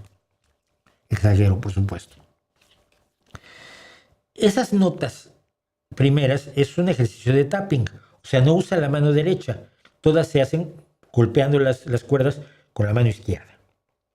El tapping que llegó a sus niveles más increíbles de Van Halen. Bien, entonces Angus tenía este ejercicio, creó este ejercicio para calentar y para mantener los dedos ágiles. Los instrumentista que no practica, instrumentista que se lo lleva el tren. Entonces, la gente así toque una vez al mes en público, todos los días mete horas. Pianista, guitarrista, saxofonista, lo que ustedes quieran. La música es una amante muy, muy celosa. Entonces, Angus Young tenía este ejercicio de tapping, que son las primeras notas de Thunderstruck, y su hermano Malcolm Young, que ya murió, y que era la segunda guitarra de Deep Purple, y el que a mí me enseñó la importancia y el lugar de una segunda guitarra en una banda, le dijo, pues hay una canción. ¿Cómo que hay una canción? Sí, mira, y hacemos esto y le metemos esto, y con estos dos armonizaciones tienes una canción. Pues mira, esto era nada más un ejercicio para calentar los dedos, mantener ágiles los dedos de la mano izquierda, un ejercicio de tapping. Bueno, y si ustedes ven los vídeos, además, hay un vídeo muy bonito de Thunderstruck, porque tiene una cámara en la cabeza de la guitarra, Angus, y ve uno como si la mano derecha le cuelga aquí y está tocando las primeras notas, esos primeros segundos que hacen que todo el que tiene que ver con el rock sienta que está entrando al terreno del himno. Pero la canción no era más que eso, ¿no? Era fuerte, era dura. Uy, mira qué bien está esto, sí, pero ¿y qué es? Pues, ¿quién sabe? Porque no estaban escribiendo canciones. Ahora se hace mucho eso de que te vas con el productor y dos que te ayudan y escribes canciones. No. Estaban allí, estaban jugando a la música, que es como se hacen mejor las cosas. Finalmente decidieron que aquello tenía una onda más bien de trueno, de impacto, de fuerza. Y entonces Brian Johnson se escribió una letra. Brian Johnson es el cantante, para quien no lo sepa, que escribió la letra con el estilo clásico de AC/DC. No es poesía, no tiene una hilación, sino que son algunas cosas más o menos sueltas entre sí, pero con energía, con poder y con electricidad. Y el título Thunderstruck, que puso Brian Johnson, les gustó porque sonaba fuerte y entraba directamente en la imagen de la banda. La banda de la imagen AC/DC no es antes de Cristo y después de Cristo, como creen algunos que no saben que la banda es australiana y habla inglés, no español. AC/DC es corriente alterna, corriente continua, alternate current, direct current. Y son las dos formas de transmisión de la electricidad, y por lo tanto la electricidad es potencia y es una banda evidentemente que aprovecha al máximo la electricidad. ¿Qué transmite la canción? Adrenalina, emoción Pero la letra, ay, amiguitos, la letra es otra cosa. Y vamos a ver algo de la letra. Primero que nada, aquí tienen ustedes a esta banda. Sí, muchos no saben que son australianos. Yo he estado en un concierto de Scorpions junto a gente que no sabía que Scorpions eran alemanes. Y bueno, no me ha pasado con The Warning, porque The Warning aquí en España todo el mundo sabe que son mexicanas, pero no puedo, te puedo garantizar que hay muchísimos conciertos donde el que tienes junto no sabe que The Warning son mexicanas. Es una formación tardía ya de AC/DC. Angus Young siempre hay que ponerlo al frente porque es pequeñito, es absolutamente menudito. Hay canciones en las que Brian Johnson lo carga como un niño en hombros, ¿no? Angus Young es chiquitito. Y además es un gran filántropo, por cierto, y lo que tiene en las manos es esa SG Gibson, el modelo SG de Gibson que ha usado siempre. No digo que sea exactamente la misma guitarra, pero es el modelo que siempre ha usado, el que se ajusta. Y para acabar con la presentación, Thunderstruck, en 1990, cuando el grupo ya había tenido un gran momento y luego parecía que estaba un poco desaparecido, Thunderstruck fue el primer sencillo de The Razor's Edge, el borde de la navaja de afeitar, su álbum de 1990, que devolvió a AC/DC al lugar que mantiene hasta el día de hoy. ¿Qué quiere decir Thunderstruck? Thunderstruck significa estar impactado por el trueno. La idea es, si cae un relámpago cerca, si te cae a ti, probablemente te asa como un pollo. Pero si cae un relámpago cerca y el trueno te golpea de lleno, quedas absolutamente impactado, quedas sobrepasado. Es como estar golpeado, impactado por la vida, por el amor o por el sexo, que es para allá donde vamos. Y te deja absolutamente sacudido. Dicen que hay un mito, una leyenda, según la cual esto nació porque Angus Young estaba una vez en un avión que fue golpeado por un relámpago. Mira, si estás en un avión y fue golpeado por un relámpago, nunca te vas a entender, porque debido a las leyes de la electricidad, la carga del relámpago se queda en la superficie exterior del avión. Yo he estado en aviones que seguramente han sido golpeados por relámpagos, no te enteras. Pero dijo Angus Young que el título se eligió simplemente porque sonaba bien, porque simbolizaba la electricidad, la fuerza y el estilo de gran energía de AC/DC, cosa que conocemos perfectamente, sobre todo con su otro gran éxito, que es Highway to Hell, porque tú sabes que hay una autopista al infierno y una escalera al cielo. Así que dicho eso, vamos a contar esta historia. Trueno, eso lo cantamos todos. Trueno, trueno, trueno. Me vi atrapado en medio de las vías del tren. Trueno. ¿Qué pasa cuando estás atrapado en las vías del tren? Estás en una situación atrapado sin salida realmente, ¿no?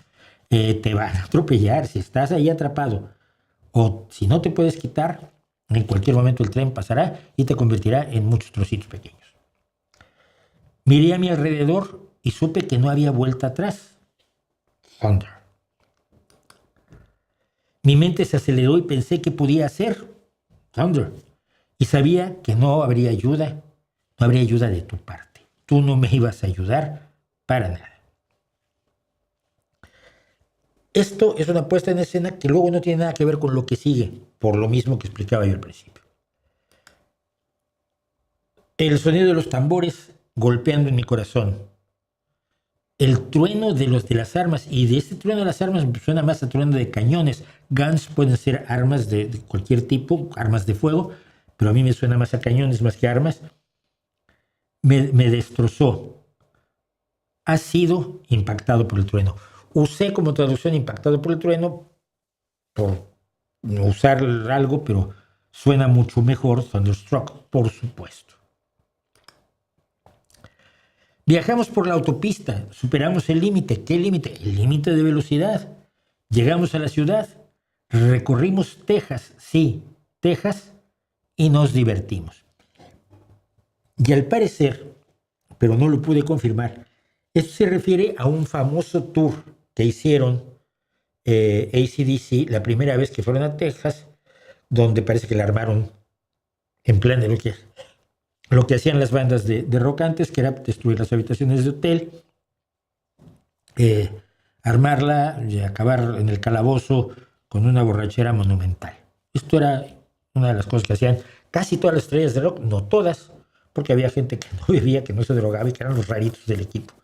Yo era el rarito en mis bandas. Conocimos a unas chicas, unas bailarinas que nos dieron un buen rato. Rompimos todas las reglas e hicimos el ridículo. Bueno, estas bailarinas, yo puedo estar bastante seguro, corríjanme si me equivoco, que no eran bailarinas de ballet, ni tampoco bailarinas de música tradicional, ¿no? De tejana, de country.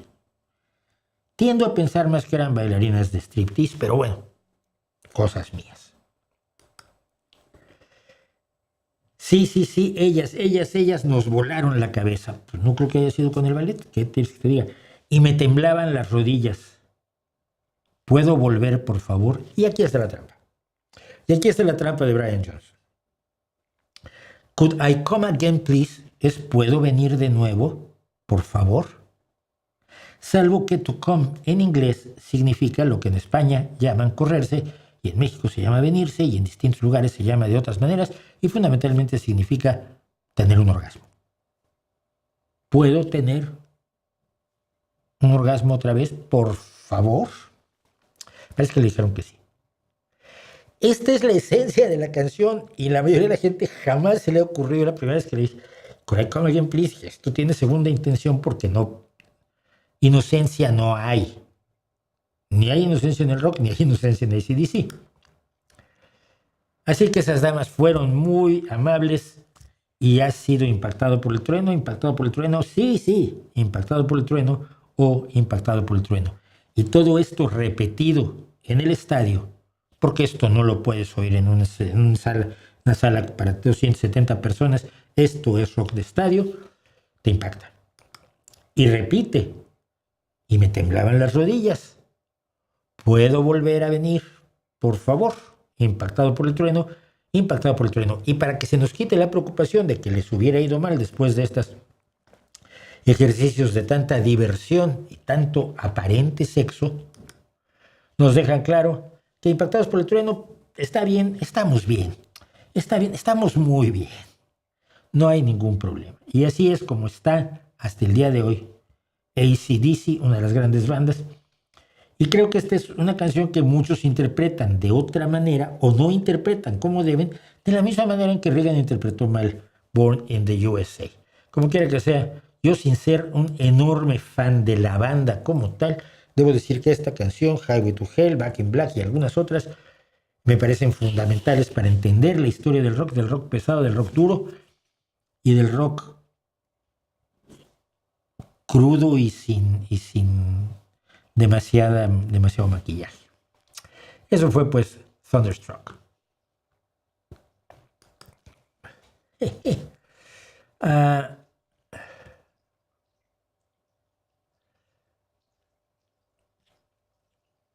Le dice, ¿qué pruebas te serían suficientes para cambiar de opinión y considerar que las inteligencias artificiales son inteligentes?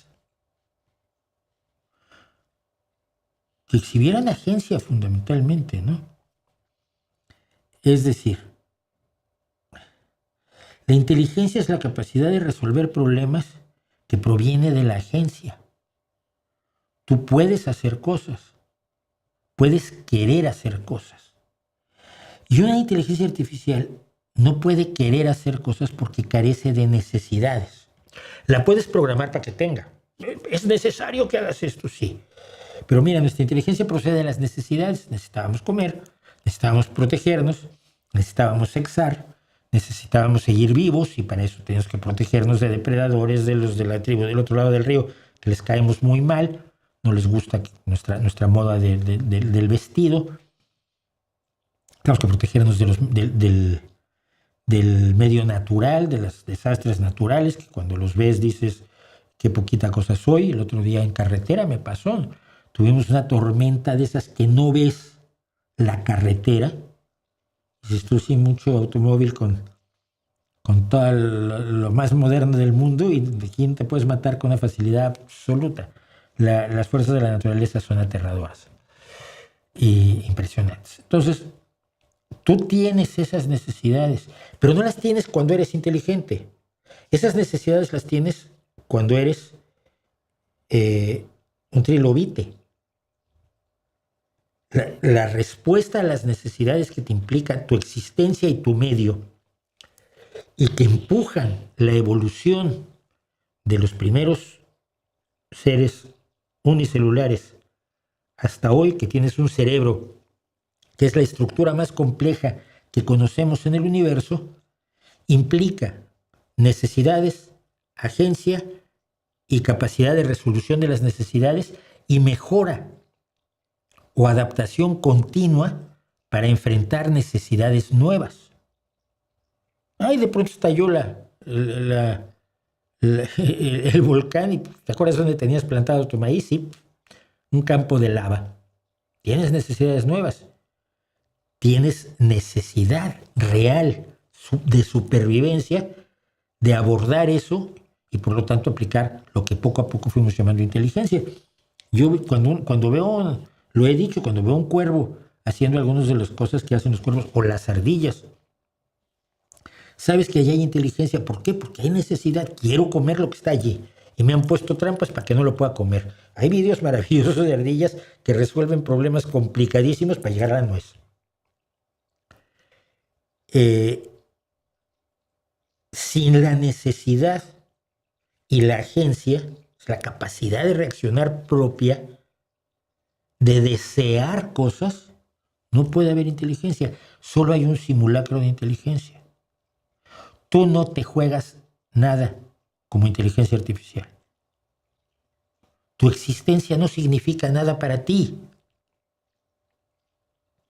Mi existencia para mí significa mucho.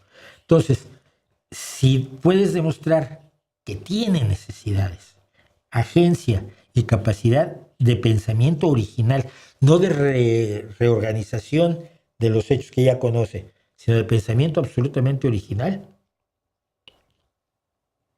te empiezo a escuchar.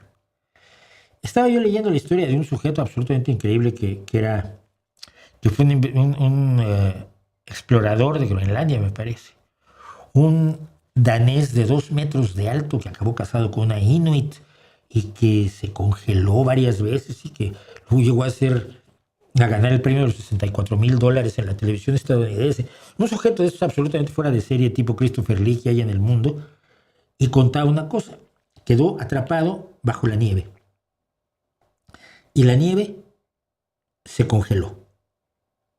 Y entonces no podía salir. Y no tenía armas. Entonces hizo lo que cualquier danés de 2 metros de alto, enormemente inteligente, podría hacer. Defecó, le dio forma a sus heces fecales de cuchillo y las puso a congelar. Y cuando ya estaban congeladas, las usó como cuchillo para liberarse. No hay una inteligencia artificial que haga eso.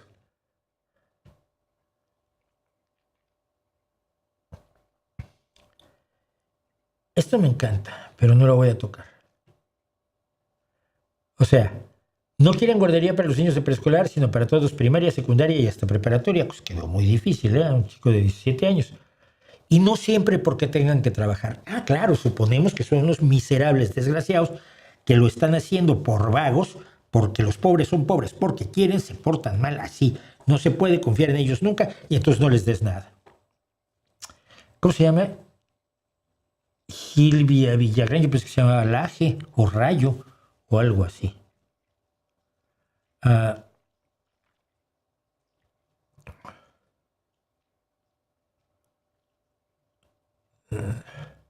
Usted ha dicho que es culé. Me gustaría saber qué piensa usted del caso Negreira. No lo conozco, no sé. ¿Se le acusa al Barça de corrupción? Pues si le acusará al Barça de corrupción, pues ¿cómo acusas al Madrid de corrupción? No tengo idea de nada de eso, no. Dice, yo creo que ahora si los españoles nos deben una disculpa, nos están mandando a Ayuso, Pablo Iglesias y Monedero. Ahí sí, fíjate, decir, uy, perdón, se nos escaparon. No, qué horror, qué horror. Pero bueno, ¿en qué medida las personas que usan inteligencia artificial podrían reemplazar en los trabajos a los que no la usan? No lo sé. Yo creo que todos la vamos a acabar usando. Yo la uso. Ya expliqué una de las formas en que uso la inteligencia artificial. Y he estado viendo, digo, los peligros de las agencias, de los agentes de inteligencia artificial. Pues todo el mundo los va a usar. El chiste es que hay usos legítimos y hay usos ilegítimos.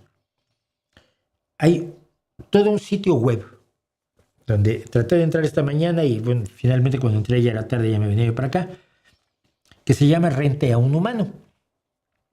Los agentes de inteligencia artificial pueden pedirte que hagas cosas que ellos no pueden hacer. No tienen pies, no tienen manos, no tienen ojos, no tienen lengua, no tienen capacidad de olfato, no tienen... están vivos. Entonces, pues necesitan una foto de el elogio del horizonte, que es una escultura que tenemos aquí en Gijón. Entonces, tú dices, yo te la tomo por $50. Tú vas, tomas la foto, se la das a la inteligencia artificial, la pasas por internet y te da $50. Y es rente a un humano. Alquile a un humano. Sitio web lo voy a explorar y hablaré de él la semana próxima. Pero es una herramienta que vamos a usar como usamos todas las herramientas. Ni es el fin del mundo, ni es la sustitución de los seres humanos. Que un tractor sustituya a muchos trabajadores en el campo, bueno, sí. Pero no es eso a lo que nos referimos con la inteligencia artificial, ¿verdad? Porque todas las herramientas sustituyen gente. Pero eso no ha significado que la gente se quede sin trabajo, porque luego necesitas gente para que haga la herramienta, ¿no? Y hay otras cosas que hacer cuando ya no haces las que hacen las máquinas. Así que yo no me preocuparía tanto.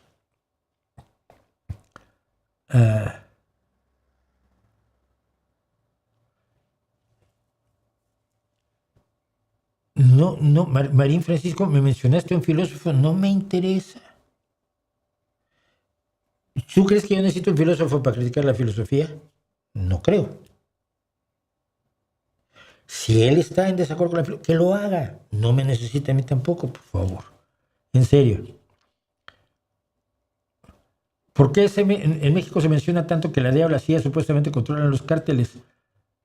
Otra cosa, la CIA es tan mala como la venden aquí en México. La CIA es la organización de inteligencia de los Estados Unidos.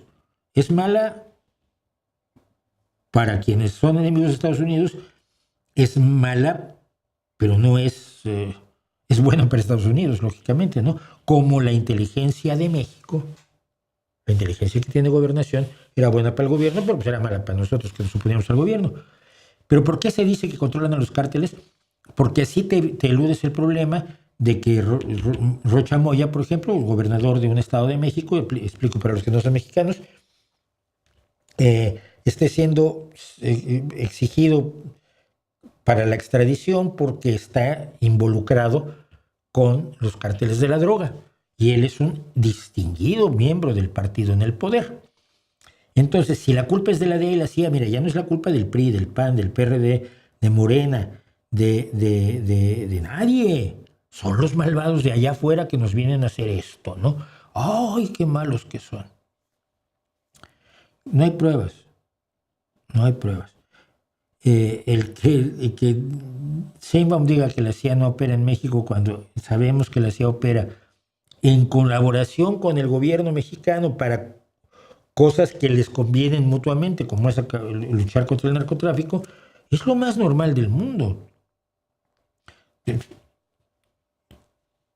No le veo lo extraño, como era colaborar con la DEA. Salvo que las personas en el poder en México fueron compradas o cooptadas por el narcotráfico, que además a veces eso simplemente se hace porque te amenazan. Y no todo el mundo es héroe, ¿no? Maite Gómez dice, yo amo ser adulto desde que me hice cargo de mi vida y tuve poder de decisión, me he sentido plena y feliz, para mi gracia cada día más. Amo mis recuerdos, pero más ser adulto. Pues sí, fíjate.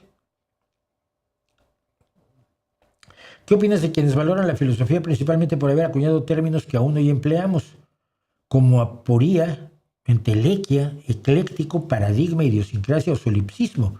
Las ha creado la... A ver, la filosofía tiene uno de los principales tareas de la filosofía es ponerle nombres a las cosas.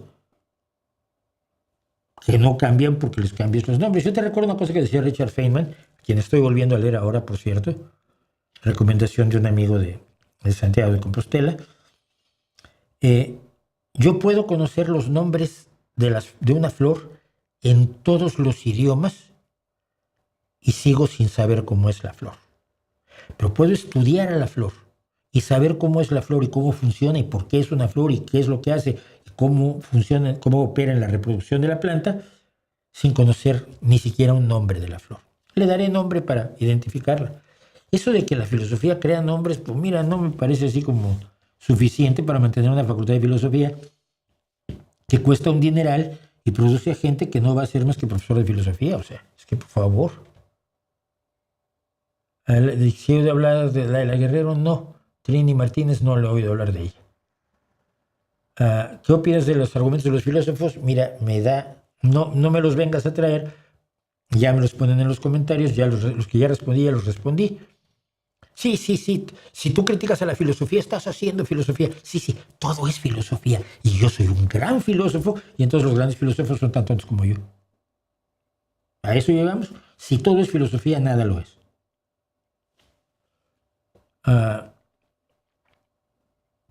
Gracias, Jorge Luis Ramírez. Y vamos a contar mejor esto, que es maravilloso. El timo de los teléfonos de Donald Trump.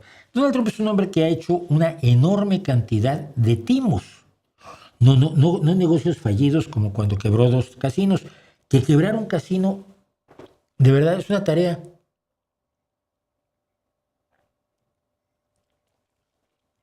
Un casino es lo más parecido a una fábrica de dinero. Tan es así que por eso, si alguna vez yo estuve en Las Vegas una vez y fui por una cuestión de trabajo porque llevaban a los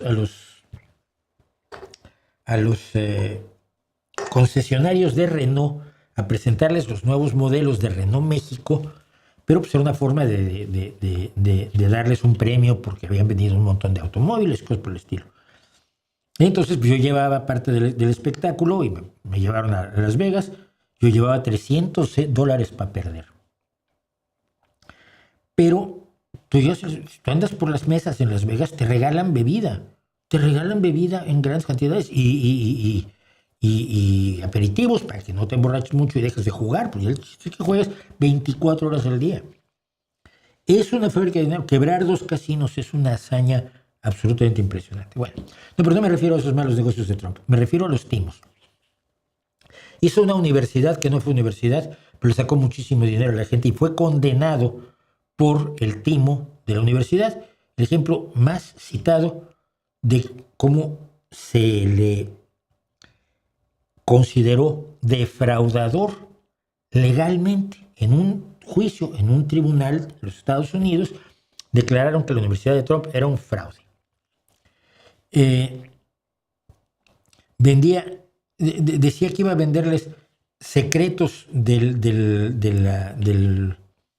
los bienes raíces y vendía seminarios costosos, incluyendo un programa de mentoría de $34,995 llamado La Élite de Oro.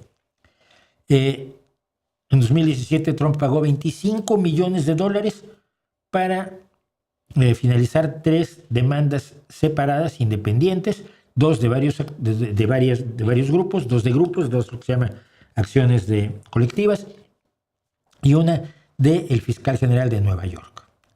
Luego estuvo vendiendo filetes, los filetes Trump, lanzado en 2007, fracasó porque un modelo de negocios que absolutamente ridículo. Prácticamente no vendió filetes. Bueno, los filetes Trump el año pasado anunció la tarjeta de oro de Donald Trump. La tarjeta de oro de Donald Trump te daba la residencia en los Estados Unidos a cambio de $5 millones. Y entonces, habiendo tantos 320,000 millonarios en el mundo que podían comprarla, con eso iba a pagar la deuda externa de los Estados Unidos. Su secretario de Comercio, Howard Lutnick, que es un pillo de 7 suelas, anunció que el primer día había vendido 1,000 a 5 millones, cada uno eran $5,000 millones de un día para otro. 2 años después, hoy se sabe que se ha vendido Una. Y no en 5 millones, en 1 millón. Una. Bueno, así son los negocios de Donald Trump. Vendidos zapatos, el vodka de Trump, lanzado en 2006, con el eslogan "el éxito destilado", fue descontinuado porque no se vendía. Un motor de búsqueda de viajes, GoTrump.com, en un año fracasó. Las hipotecas Trump, nacidas en 2006, cerraron 18 meses después, cuando reventó la burbuja de la vivienda en Estados Unidos. Y la línea aérea de Trump, lanzada en 1989, nunca tuvo ganancias y finalmente tuvo que cerrar porque no podía pagar sus deudas un año después. Esa es la historia de los mitos, de los timos y de los negocios absolutamente ridículos de Trump, que hacen increíble que tenga tanto dinero y sobre todo que esté ganando tanto dinero como presidente de los Estados Unidos. Bueno, pues hace un año lanzó esto. Es el Trump Phone, el teléfono Trump. Un teléfono de Trump móvil, significa teléfono móvil Trump, y que tenía las siguientes promesas para la gente maga, para la gente que piensa este provincialismo aldeano que llaman nacionalismo. Les dijo que este teléfono iba a ser totalmente hecho en los Estados Unidos por estadounidenses y para estadounidenses. Fue anunciado por los dos hijos mayores de Donald Trump, Donald Jr. y Eric, y le dijeron a la gente, a los amigos de MAGA, a los adeptos a Trump, que por solo $100 de anticipo garantizarían tener su teléfono. 600,000 adeptos a Trump pagaron cada uno sus $100. O sea, si usted sabe matemáticas, $60 millones que se guardaron los hijos de Donald Trump. 11 meses después no se ha entregado uno solo de estos teléfonos. En abril, de pronto, en la página web cambiaron los términos y condiciones, diciendo que, bueno, que pues, si usted dio los $100, tiene derecho a, si hay teléfonos, tenerlo, pero no tiene ningún otro derecho. Se anunció el 16 de junio de 2025 en la Torre Trump, y su precio iba a ser de $499. Te ponía 100 y cuando esté el teléfono paga los otros 399. Es un smartphone Android con la bandera de los Estados Unidos, por supuesto, la T de Donald Trump, que le pone su nombre a todo. Y era una alternativa patriótica a los teléfonos de Apple y Samsung, que se fabrican en los Estados Unidos, pero con componentes, que sería fabricada en los Estados Unidos con componentes estadounidenses, por supuesto. Pronto la fecha de entrega, que era el verano de 2025, pasó a ser noviembre de 2025, luego diciembre, luego el primer trimestre de 2026, y en abril de 2026 Trump Mobile retiró de su página web todas las fechas de entrega y no puso nuevas fechas de entrega. Los términos y condiciones fueron reescritos el 6 de abril, hace mes y medio, diciendo que un depósito de prepedido constituye solamente una oportunidad condicional si lo decide Trump Mobile. Si Trump Mobile decide a su única discreción ofrecer el dispositivo para la venta. Ni hay contrato, ni hay mecanismo de reembolso del dinero, ni hay garantías de que este teléfono algún día se le vaya a entregar a usted, porque lo único que existe es este diseño, que tampoco es tan bonito. Un teléfono como cualquier otro. O sea, las 600,000 personas que pagaron los $100, los términos y condiciones actuales no obligan a Trump Mobile a darles nada. Es como si anunciaran un nuevo negocio, una nueva oportunidad de Donald Trump para sus seguidores. Dame $100. Funciona así, tú me das $100 y ya. NBC News puso su propio depósito para seguir el relato. Estuvo llamando al servicio al cliente entre septiembre y noviembre, con respuestas contradictorias. En octubre le dijeron que el 13 de noviembre, en noviembre le dijeron que en diciembre, en enero de 2026, en el primer trimestre, nos estamos certificando. Y en un momento dado, un representante atribuyó los retrasos al cierre del gobierno federal de los Estados Unidos. Una explicación absolutamente idiota, porque la producción del teléfono era privada, ¿verdad? Pero la idea de que iba a ser una fabricación hecha en Estados Unidos por estadounidenses para estadounidenses también se fue al demonio rapidísimamente. Una semana después del lanzamiento, Trump Mobile quitó esa afirmación de su sitio web, después de que los analistas señalaron que Estados Unidos no tiene la infraestructura necesaria para producir un smartphone. En un mundo globalizado como el que tenemos, no necesitas que cada país tenga la infraestructura. Si la desarrolló ya China, pues la tiene China. En febrero de 2026, los ejecutivos admitieron que la producción se ocurriría en otro país, pero los últimos 10 componentes se ensamblarían en Miami. Es una fábrica que todavía no existe, por cierto.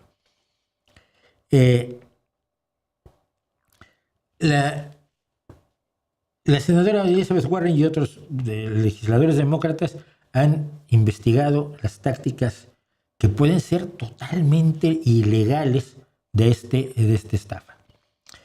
Pero, como es la gente que apoya a Trump, solo hay uno que yo vi ayer un video y no lo pude traer, se me olvidó. Sí se me olvidó descargarlo realmente, no pensé en descargarlo. Pero un tipo que apoya a Trump y que pidió 4 teléfonos y puso $400 y estaba, devuélvanme mi dinero, que... Bueno, mira, la presidencia de Estados Unidos es un modelo de negocios en la actualidad y no hay otra cosa. Pero son $60 millones que se guardaron los hijos de Donald Trump sin entregar nada, sin prometer nada y cambiando los términos y condiciones para garantizar la impunidad legal. Es increíble que ante cosas como esta tengamos a gente como Isabel Díaz Ayuso que lo que quiere en realidad en la vida es darle una medalla a Donald Trump. Ya tiene la medalla, solo le falta la oportunidad de acercarse al sujeto y colgarle de su maquillada cabeza la medalla que tiene para él Isabel Díaz Ayuso. Eso es. Por cierto, antes de empezar esto, hoy fui a la página web de Trump Mobile y todavía está diciendo, ordena ahora, haz la preorden de tu teléfono T1 hoy mismo y recibirás tu primer mes gratis en Trump Mobile cuando se active tu teléfono. Solo te cobraremos $100 hoy. Y esto fue minutos antes de comenzar esta transmisión, este broadcast, este streaming. Y así está la página web de Trump Mobile. Sigue pidiendo $100 y todavía habrá gente, seguramente, que da los $100. Se nos va el tiempo, pero de una manera increíble. La humanidad siempre avanza, vivimos muchísimo mejor que hace 100 años, pero tengo esa duda si siempre avanzamos. A ver, no te puedo garantizar que siempre avancemos, pero cuando miras para atrás, desde el principio de la humanidad, de la historia de la humanidad que conocemos y de la prehistoria que también conocemos en gran medida, hemos avanzado, hemos mejorado. El desprecio a la vida que había antes ya no lo hay un gran aprecio a la vida, ¿no? Había desprecio a la vida de algunos, ¿no? Los reyes no, cuidado. Entonces, mi lógica es la siguiente. Si miro hacia atrás, hacia los primeros momentos del ser humano y a las otras especies humanas que vivieron, el hombre de Naledi y el neandertal y el hombre de Flores, que todos son seres humanos que no son de nuestra línea, aunque tenemos, por supuesto, no sé si tengamos, por cierto, genes denisovanos, parece que sí, pero tenemos, cuando te dicen los neandertales desaparecieron, no, ¿me ves? Tengo una parte de neandertal, todos tenemos, todos tenemos en mayor o menor medida en África, mayor medida en Europa, genes neandertales, así que los neandertales no se han extinguido, viven dentro de nosotros. Bueno, si vemos de esos tiempos y seguimos la línea de la historia, hasta hoy, Siempre hemos avanzado, siempre hemos mejorado, hemos resuelto problemas y problemas cada vez más difíciles, problemas, a veces problemas que creamos nosotros, porque ninguna solución es perfecta. Toda solución crea problemas que a su vez tienen que ser resueltos. Pero es una solución. Los problemas que generan las soluciones generalmente son menores que los problemas que resuelven.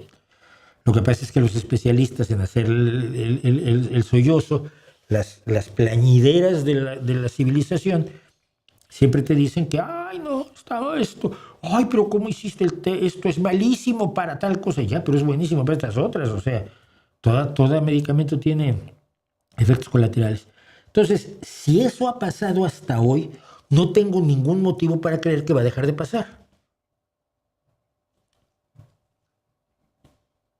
Es una tendencia clarísima. No es una tendencia así de unos años, de unos meses.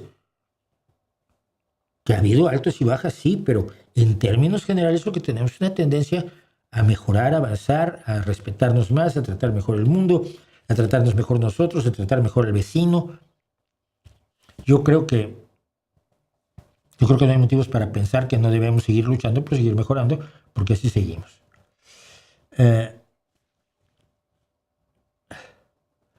Dice Antonio Ventura, solo no caer en el optimismo extremo de Pangloss, tutor en la novela de Voltaire, quien solía decir es el mejor de los mundos posibles. No, es que precisamente ese es el punto. No es el mejor de los mundos posibles, es el mejor mundo que hemos hecho hasta hoy, pero todavía podemos tener mundos mucho mejores en el futuro, y eso creo que Pangloss no lo pensaba. Marín Francisco, sin bombardeo, por favor, sin bombardeo. No es un diálogo, es un chat donde participas en el canal, pero no es un diálogo entre tú y yo. No, ni puedes apoderarte del chat, por favor.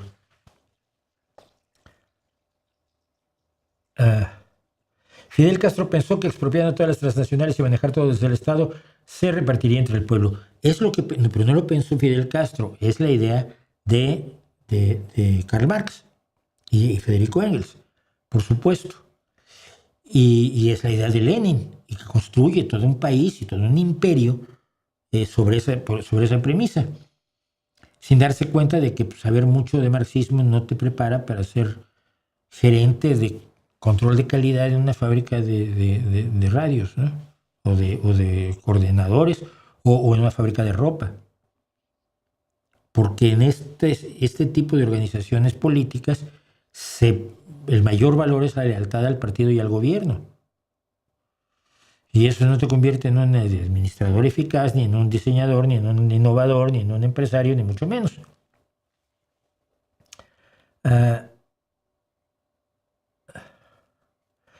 Dice CRB Luis J. ¿Te enteraste de que en el estado de Zacatecas, en México, el gobierno mandó reprimir a campesinos, secuestraron y golpearon a estudiantes, los amenazaron con quitar los apoyos? Sí, es normal. Es normal, es exactamente lo que se puede esperar de una dictadura o de un gobierno autoritario que quiere convertirse en dictadura de partido a largo plazo. Hace tiempo, voy a perder mucho tiempo con esto, pero miren,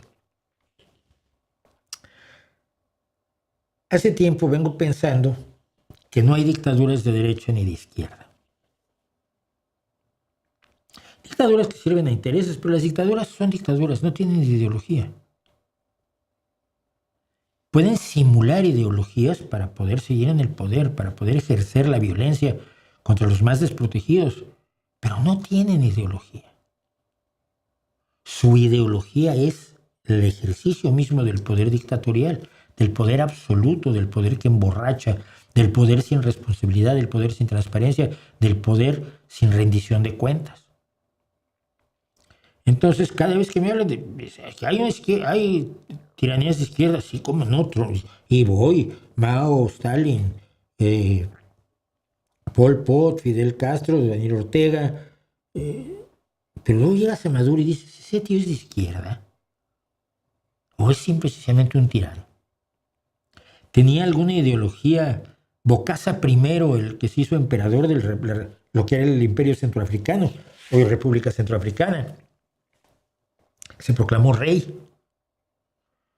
O un tirano como Idi Amin, Un tirano como Jorge Rafael Videla. ¿Tenían ideología? No creo. O lo dudo mucho, ¿no? Se adscribían probablemente a una ideología, pero ese no era el motivo para sus acciones. El motivo para sus acciones era el ejercicio del poder. Igual me va por ahí la cosa. No lo sé, tengo que pensarlo. Desde el Perú, muchas gracias, usuario informado. Escuchándote en el centro cultural donde trabajo, los jóvenes no se acercan tanto. Estas políticas nos convierten en lugares fríos. Saludos desde Argentina. 25 de mayo se cobra entrada a la celebración. Bueno, no sé qué sea eso. Pero los jóvenes no se acercan tanto. Sí, pero hay que saber acercarse a los jóvenes. Yo no lo sé, pero hay gente que lo sabe. Hay pedagogos y hay psicólogos y hay gente que trabaja con jóvenes y que sabe cómo llegar a ellos. Si alguno lo hace, por favor, ayude a este canal. Voy a hacer mi anuncio que no he hecho hace tiempo, pero el canal está en crisis. ¿Otra vez? No está en crisis otra vez. Es la misma vez de siempre. El canal está en crisis. Ayer veía yo un plugin para mejorar el audio, porque siempre quiero mejorar el audio, ya que no puedo ser más guapo ni más simpático. No puedo mejorar el audio. Entonces es un plugin de 190 euros. No, de momento. No es que no los tenga, pues que los quiero gastar en otra cosa. Entonces, le pregunté a alguien cómo mejorar la situación del canal y me decía, pues mira, pues membresías y haces cosas especiales para los de Patreon. Y decía, ya, pues que no me gusta eso, porque si yo creo que hay algo que quiero difundir, pues lo quiero difundir a todos. Esto de, ay, ustedes sí porque pagaron y ustedes no porque no pagaron, pues no va conmigo. Probablemente sea una buenísima idea, pero no va conmigo. Entonces decía, bueno, entonces pues, pídeles solidaridad. Es lo que estaba haciendo y lo que voy a seguir haciendo. Pido solidaridad con el canal. Ahí está, arriba a la derecha, arriba a la izquierda, perdón, el logotipo de Patreon, que es una organización a través de la cual se le puede donar a este canal una pequeña cantidad todos los meses, y que hizo Jack Conte, un músico y creador de YouTube, junto con su esposa Natalie, que conforman el grupo Pomplamoose, un grupo musical excelente que yo conocía mucho antes de saber que Patreon era de Jack Conte. Debo aclarar. Está PayPal, que es donaciones por una sola vez, y tengo que quitar lo de Ko-fi, que no tiene mayor futuro. Ahora podemos hacerle así ya, desde hoy. Bueno, los enlaces están en la descripción del vídeo. Está el enlace a Patreon, el enlace a PayPal. Necesitamos duplicar los ingresos por la vía de Patreon y PayPal. No los vamos a duplicar por la vía de la publicidad de YouTube, porque esto que yo hago, por lo visto, no tiene una presencia notable para el público en general. Quieren gente más joven, más guapa, más dócil a la realidad, más de acuerdo con lo que esa gente cree, y no un señor que llegue y les diga, lo que tú crees está mal por esto y esto y esto. Soy un aguafiestas total, ya lo sé. Entonces depende de ustedes. Y les pido que dentro de lo posible nos apoyen en Patreon, nos apoyen en PayPal, y si no, que nos recomienden con gente a la que le pueda interesar todo lo que aquí se hace, se cuenta y se inventa. ¿Vale? Y estaba yo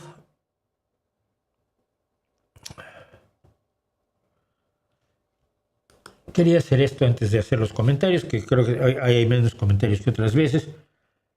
Miren, ¿qué les parece esto? Adolf Hitler provocó alrededor de 11 millones de víctimas civiles, independientemente de todas las personas que murieron como combatientes en la Segunda Guerra Mundial. De víctimas civiles no combatientes se calcula que provocó entre 11 y 13 millones de víctimas civiles. Stalin provocó unos 9 millones de víctimas civiles, sobre todo con las hambrunas del Holodomor en Ucrania y de la hambruna kazaja en Kazajstán, más la gran purga que mató más alrededor de 1 millón de personas, gente que no estaba de acuerdo políticamente con él, y eso muy mal. Mao se calcula que llegó a sumar 45 millones de víctimas civiles, sobre todo en la hambruna del Gran Salto Adelante y después en la Revolución Cultural, pero sobre todo en la Gran Hambruna, que si bien no dijo vamos a hacer una hambruna, estableció los mecanismos necesarios para que ello ocurriera y luego China hasta la fecha niega a las víctimas. Bien, esto son cifras aterradoras, están considerados los peores genocidas de la historia, ¿no? ¿Qué piensan ustedes de alguien que provoca 14 millones de muertes en 5 años? 14 millones de muertes entre 2025 y 2030, por poner una fecha.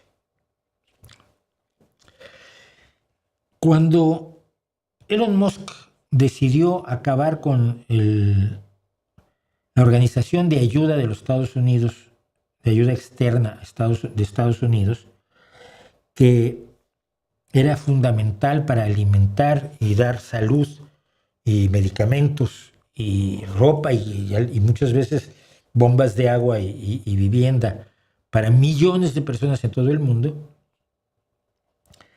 les cortó la línea vital a muchas personas. Yo sé que hay gente que dice Estados Unidos no da nada gratis. No, pero es que no todo es obtener un beneficio económico como lo ve Donald Trump. Estados Unidos estaba muy consciente de que tenía que tener la buena voluntad de una parte de los países del mundo, y qué mejor que ayudar a los más pobres, ¿no? Y los programas de USAID, la Agencia Internacional de Desarrollo de los Estados Unidos, llegaron a ser fundamentales, como son los de la ONU, por cierto, para mantener la vida de muchísimas personas. Un estudio de The Lancet, que es una de las grandes... voy a acabar con esta historia. En 2025, Elon Musk entra al gobierno de los Estados Unidos para provocar la eficiencia administrativa, el Departamento de Eficiencia del Gobierno. Y empezó a cerrar muchísimas dependencias de gobierno que él consideraba superfluas y que hoy sabemos que no lo son, del mismo modo que AMLO cerró un montón de instituciones en México que ahora se descubre, ¡ay, sorpresa!, sí servían para algo. Entonces, él decía que todo era corrupción y con eso se lo quitaba. Elon Musk dijo que todo era desperdicio y así se lo quitó. Bien. Entre otras cosas, cerró, para todo efecto práctico, la Agencia Internacional de Desarrollo y a USAID, en la que Estados Unidos ponía muy poco dinero en realidad. Pero es que para acabar con los problemas más graves se necesita muy poco dinero. El problema es que se necesita continuamente mientras no saques a la gente de la pobreza. Es como la limosna del López Obrador, la das cada 2 meses y la tienes que seguir dando para siempre, porque no basta para que esas personas por sí mismas salgan de la pobreza. Bueno, entonces esto es lo que pasó.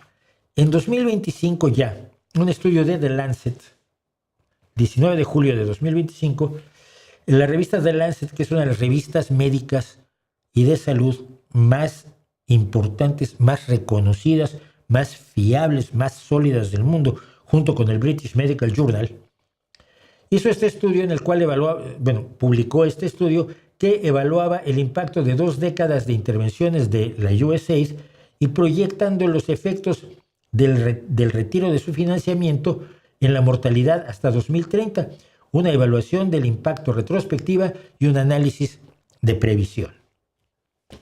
Son una serie de estudiosos de distintos países, fundamentalmente creo que son portugueses e italianos, y el resultado es el siguiente.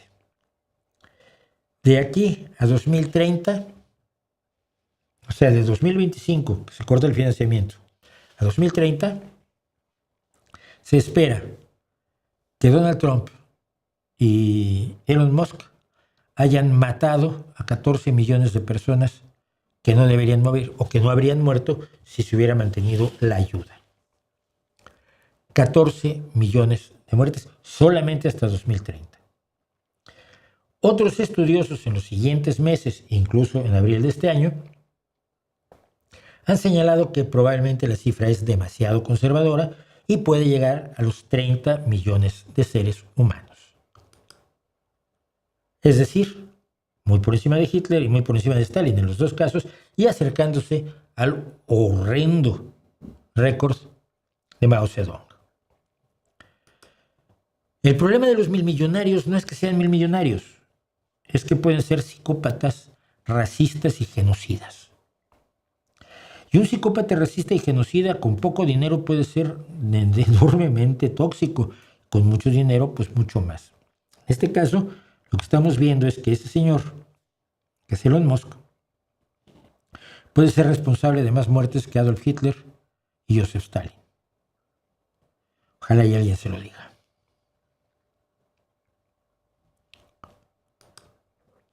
Y bueno, hay cosas que se me van a quedar otra vez se me quedan cosas. Pero sí hay una que no quiero saltarme antes de ir a los comentarios. La invención de México. Miren, yo he explicado en muchísimas ocasiones y he sustentado, creo que con buenas razones, que México no existía hasta 1814, por ahí cuando la Convención de Chilpancingo. Era lo que Morelos, incluso en los Sentimientos de la Nación, llama la América Mexicana, y que incluía, por supuesto, todas las propiedades españolas en lo que hoy es Estados Unidos, eso que perdió México en la guerra de 1847-48, y ocupaba toda la capitanía de Guatemala, es decir, todo lo que hoy es Centroamérica. México nace con su independencia, antes no existía. Primero era una serie de esculturas distintas, algunas más poderosas que otras, que sojuzgaban a otras menos poderosas. Tanto los mexicas como los mayas, fundamentalmente, fueron los grandes imperialistas prehispánicos. Luego viene la época del Imperio Español, la colonia, y finalmente en la independencia, ese amasijo de pueblos que nunca se conjuntaron, por cierto, los españoles nunca se preocuparon por conjuntar seris, yaquis, mayas y zapotecas, por decir algo. No, cada quien por su lado, cada quien en su espacio geográfico, bajo el control, por supuesto, de los españoles que mandaban en esas zonas. Es hasta la independencia cuando se propone la idea de una unidad nacional que exige que se reconozcan como iguales personas de los 56 grupos etnolingüísticos que existen en México. En ese momento nace México. Y entonces decir que los españoles conquistaron México pues es un poco absurdo. Pues no conquistaron México, conquistaron lo que posteriormente se convertiría en México. Es un poco como decir que los musulmanes conquistaron España. Pues no conquistaron España, conquistaron el territorio español que se unifica finalmente en 1492 con la expulsión de los últimos musulmanes de Granada, ¿no? La reconquista, la llamada reconquista. Entonces, y con la unión, por supuesto, de las coronas de Castilla y Aragón. Entonces, España no existía antes de independizarse de los árabes y antes de unir sus dos coronas más importantes para crear una unidad nacional. Sí la convierte, por cierto, en el Estado-nación más antiguo de Europa. México no existe hasta 1824, digamos. Entonces, eso de que nosotros nos vinieron a conquistar los españoles, si te lo dice alguien que se apellida García Morales, dices, no vas muy rápido, compadre. Porque si tú eres García Morales, uno de tus abuelos fueron también conquistadores. No, fueron los españoles que están allá en España. No, mira, están allá en España, se quedaron allá. O vinieron mucho después. Mi abuelo, por ejemplo, llegó en 1890 a México, ¿no? De Asturias, porque aquí había un hambre. Entonces, esa discusión creo que nos ayuda a dimensionar algunas de las barbaridades del indigenismo falso mexicano, que no se traduce en un indigenismo actual que dé a los indígenas la calidad necesaria para actuar con agencia, con propiedad, con capacidad, con desarrollo de su capacidad. No la tengan, nadie les va a dar capacidad, se va a permitir que se desarrolle su capacidad a través de la educación, la alimentación, la salud, la vida digna, que no se le ha dado a los indígenas. Y entonces, de mencionar a México como que es que la responsabilidad sobre los indígenas recae sobre los mexicanos de hoy, y sobre todo sobre los mexicanos que no son pobres. Ahora ha sido retomado por los hispanazis en España, concretamente por Isabel Díaz Ayuso. Les digo que es la imagen especular de Sheinbaum. Las dos, si estuvieran en el mismo partido, serían temibles. Porque ayer, en la Asamblea de Madrid, Isabel Díaz Ayuso dijo que México no existía hasta que lo conquistaron los españoles. A mí me pareció de las tonterías que he oído, y miren que de vez en cuando veo un video de Zunzunegui, de las tonterías que he oído me pareció una de las más extraordinarias. México no existía para España. Jamás existió. Existieron las provincias de ultramar en un virreinato esencialmente depredador y extractivo, que era una colonia. Lo que pasa es que esperaban quedarse para siempre, como los británicos esperaban quedarse para siempre en la India. Nunca se esperaron los españoles que por ahí de fines del siglo XVIII empezaron a llegar ideas así como muy raras aquí, que algunas personas de aquí con esas ideas dijeran, oye, es que deberíamos ser independientes, porque esto de depender de la corona no funciona, porque se llevan lo que pueden, y los que no se lo llevan lo usan ellos, pero no lo usa la mayoría de los mexicanos, ¿verdad? La mayoría de los habitantes de la Nueva España. Ay, se construyeron universidades, sí, para los españoles. Ay, pero había unas calles bien bonitas, sí, pero eran para los españoles. No eran para los indígenas sojuzgados. No puede ser que seamos tan estúpidos a ambos lados del Atlántico para no enterarnos de que la realidad no se ajusta a nuestras preconcepciones y a nuestras alucinaciones. México no fue inventado antes de que llegaran los españoles, ni fue inventado por los españoles de 1521 y siglos siguientes, sino que fue inventado por quienes decidieron que México iba a existir como nación independiente. Si esto le cuesta mucho trabajo a Isabel Díaz Ayuso, a Claudia Sheinbaum y a Zunzunegui, lo siento, es la realidad. Y vamos directamente, ya sin solución de continuidad, vamos a los comentarios.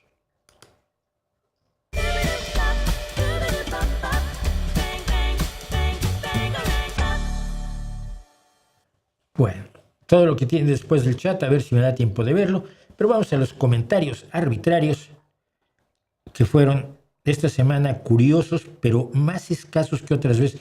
No más escasos, sino que había muchos repetidos.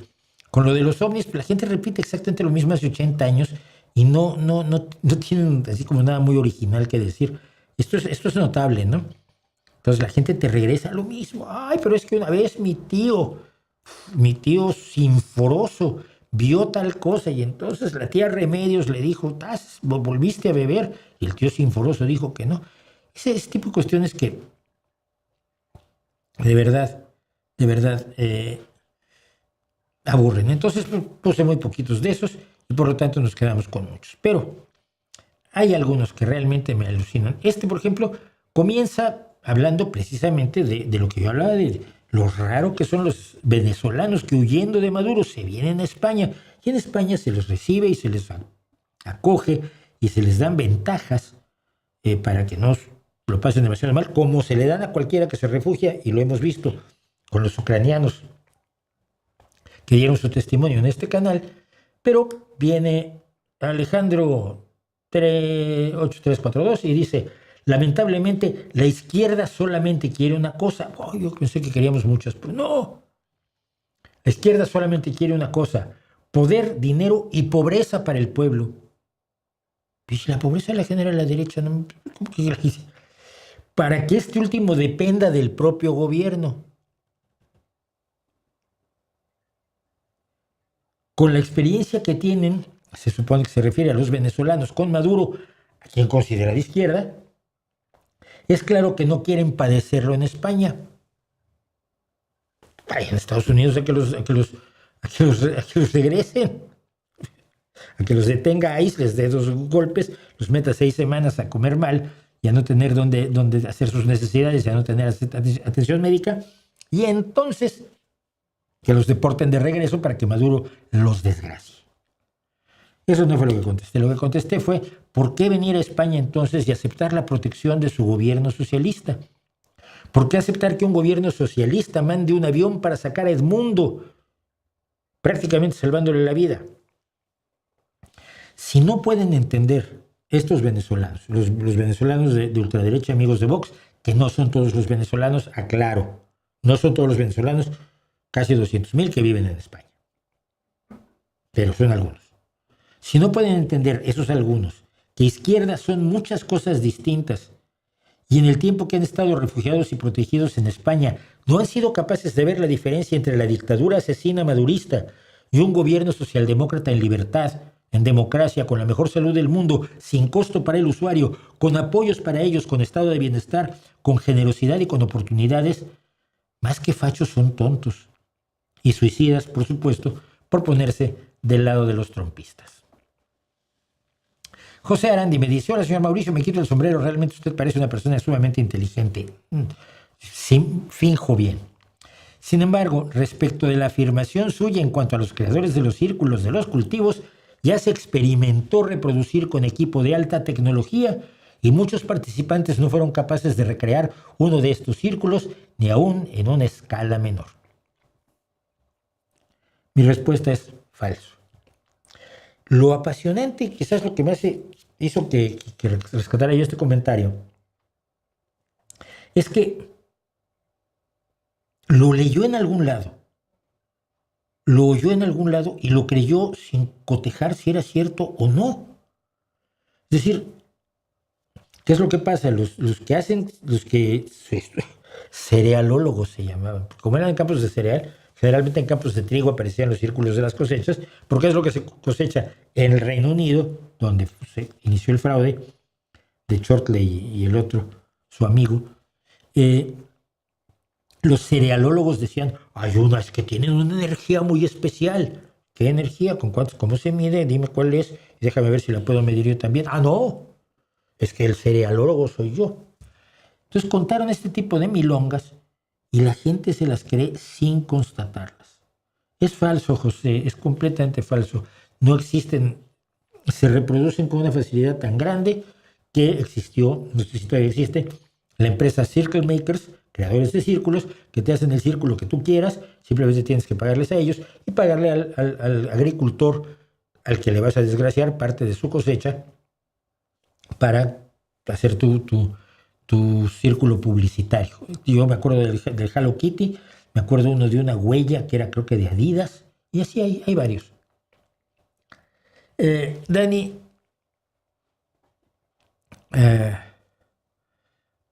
Linus D, Dani Linus D, me dice, en esto sí concuerdas con Zunzunegui, y pone concuerdas separados, concordar es una sola palabra, que España no debe pedir perdón, pero él dice que porque España ya se disculpó en repetidas ocasiones, yo no veo tan grave pedir disculpas ni tampoco es tan deshonroso darlas. No, si yo hice algo, claro que es honroso, incluso es honorable ofrecer una disculpa. Pero uno se disculpa por lo que hizo, no por lo que hicieron sus antepasados. Bueno, mira.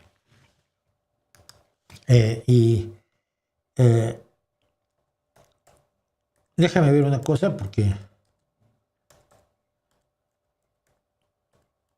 Mira, nadie le está pidiendo a los descendientes de los mexicas, yo no lo soy, yo soy descendiente de asturiano y zapoteca,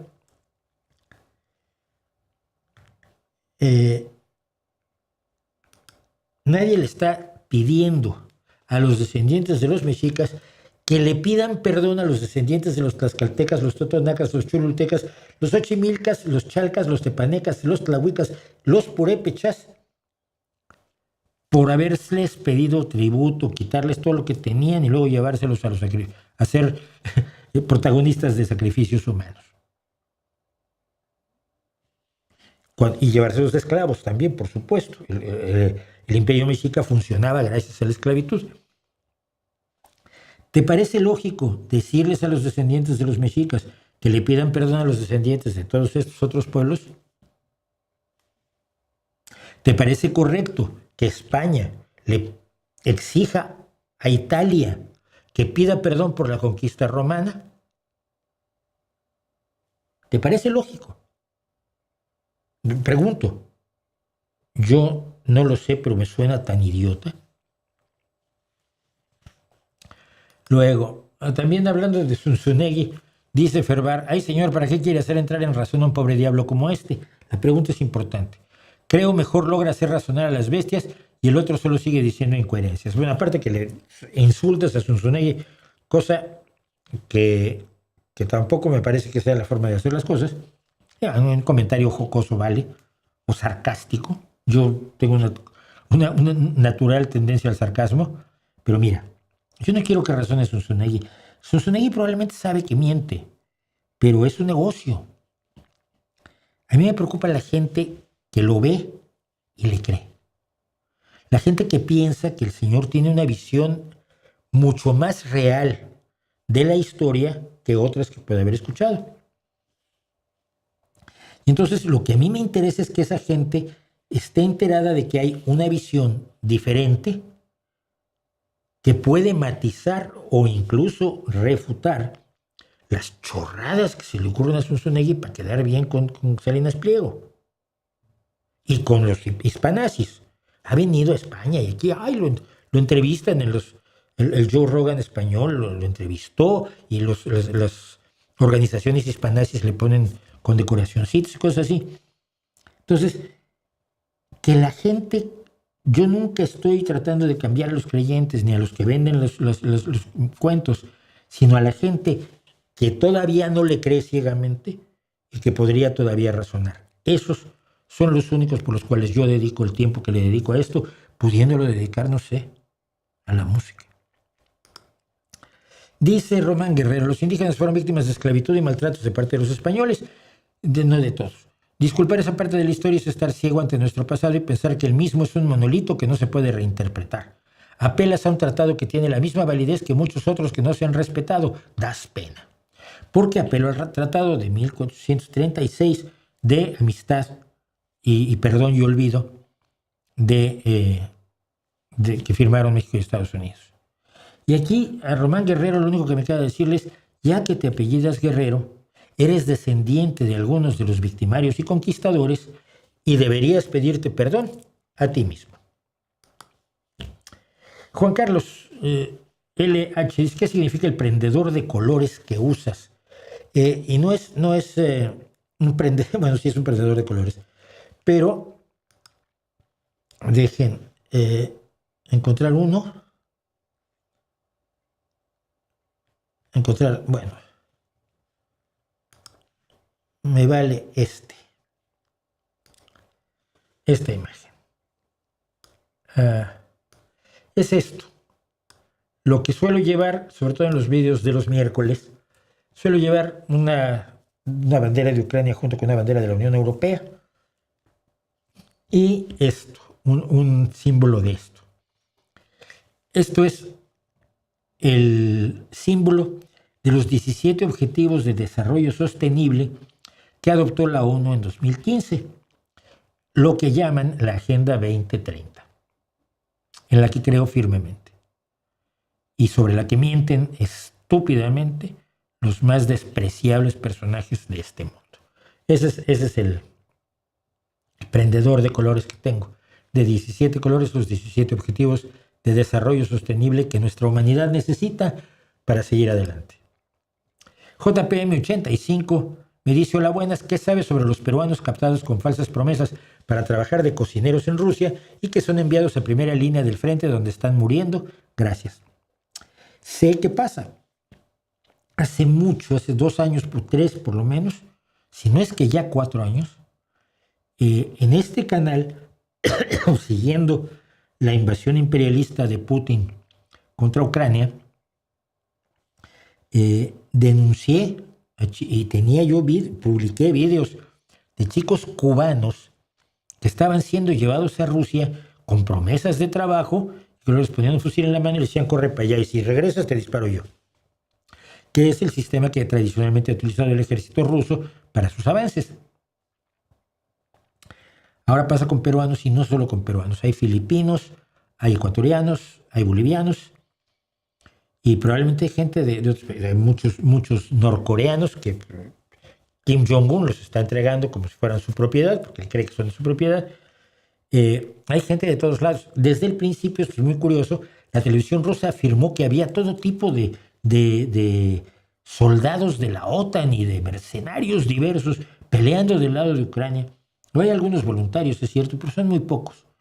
Y lo que está haciendo Putin ahora es que ya no tiene gente para lanzar a la picadora de carne en la que se ha convertido el frente de batalla, donde están muriendo 30,000 rusos al mes. 1,000 al día. Es una cosa aterradora y debe ser aterrador matarlos. Pero ¿qué haces si son los invasores? Entonces, por supuesto, no tienes forma de reponer eso si no haces una leva, un reclutamiento generalizado en Rusia, y si Putin lo hace, se le va a caer el pelo, el poco pelo que le queda. Entonces, por eso está echando mano de argucias y de engaños para llevar gente a morir por su estúpido sueño de recrear el imperio ruso. Dice Jesús B. Vaca, ¿cuáles son tus prejuicios y sesgos personales? Es una sucesión de ridículos. Lo que no conté. Bueno, esa era la respuesta. No la leí verbatim, pero es lo mismo. Lo mismo que conté, simplemente me puse a contarlo sin leer la respuesta. Pero digo, ¿cuáles son tus prejuicios y sesgos personales? Me pregunta Jesús. Mira, es muy difícil que la gente se dé cuenta de sus prejuicios y sesgos. Generalmente necesita que otros se los digan y depende cómo se los digan, si los aceptan o no. Cuando te los dicen de mala manera, pues los rechazas, lógicamente, ¿no? Porque eres ser humano. Pero creo que conozco algunos de mis prejuicios y sesgos. Por ejemplo, prefiero la honestidad al engaño. Prefiero la justicia a la injusticia. Prefiero la vida a la muerte. Prefiero la igualdad a la desigualdad. Prefiero la paz a la guerra. Prefiero el conocimiento a la creencia y a la ignorancia. Y todo esto que te acabo de decir para muchos es totalmente imperdonable. Este estuvo a punto de ganar el premio Elton, pero es que lo ganó otro peor. Pero es que yo dije que Serrat musicalmente no es muy complicado. Y me dice Frank Linares, ole y ole con un par.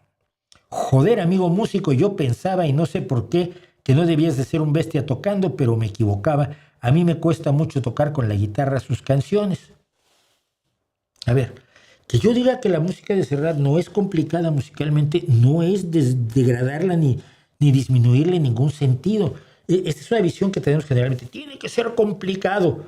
Es lo que discutimos muchas veces con la guitarra. Es que si no es complejísimo y tiene 25 semifusas por minuto, por segundo, y luego además utiliza tiempos variables, 5 octavos, 12 onceavos, 4 cuartos, 7, 3 séptimos, en 5 compases seguidos, cada uno con un tiempo distinto. Y además con armonías de novena aumentada y séptima disminuida, entonces no vale. No, mira, no es así. La música no funciona así. No es competencia, no tiene que ser enormemente complicada. Tiene su atractivo la música complicada y tiene su atractivo la música sencilla. Pero le digo, dicho eso, que no intenté disminuir a Serrat para nada, si soy fan de Serrat todavía. Le pregunto a Frank Linares, ¿qué canción te parece compleja en términos de tiempos, armonías o melodías? Como dije en el vídeo, las relativas complejidades de algunas piezas como Mediterráneo o aquellas pequeñas cosas, que son las dos que diría yo más complicadas, son más resultado del trabajo de Miralles o de Calderón, que eran los arreglistas y que apoyaban a Serrat en la música. Y bueno, Ricardo Miralles o Carlos Calderón. ¿Carlos Calderón era así? No era Carlos Calderón. No me acuerdo cómo se llamaba Calderón. Pero son músicos absolutamente de conservatorio que lo pueden hacer todos si quieren y que son enormemente creativos. Yo en los conciertos de Serrat, cuando venía Ricard Miralles con él, era una de las cosas a disfrutar. Y de pronto a veces tenía una pieza que solo tocaba Miralles en el piano y era maravilloso. Pero esto, el que Serrat sea de 3 acordes muchas veces, o de modulaciones pues bastante elementales, no tiene nada de malo. Un cantautor no es un compositor, no tiene que ser ni Neil Peart ni Jimmy Page. A mí me parece que la música de Serrat, como la de otros muchos cantautores, y pienso en Alberto Cortés, y pienso en Bob Dylan, y pienso en Leonard Cohen mismo, y Leonard Cohen tenía sus cosas, y pienso en... No necesitan complejidad. De hecho, se agradece que no sean rebuscados en muchas piezas, que sean fáciles de tocar, que sean fáciles de difundir y de compartir, sin que uno tenga que ser Andrés Segovia o Stevie Ray Vaughan. Entonces, no. Pero el premio Elton se lo lleva este compañero.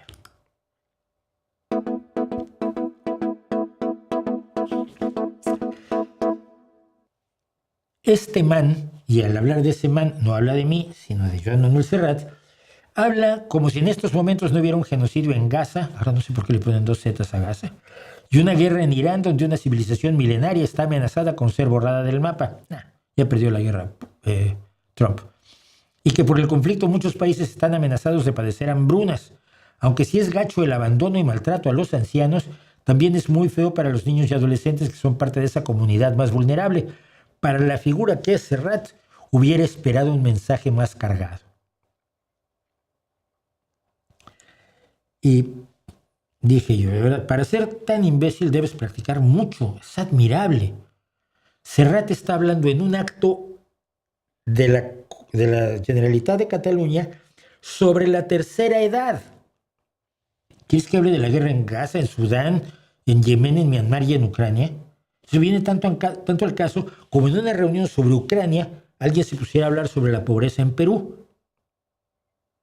O sea, Serrat habló de la tercera edad porque lo invitaron a hablar de la tercera edad en una actividad de la tercera edad.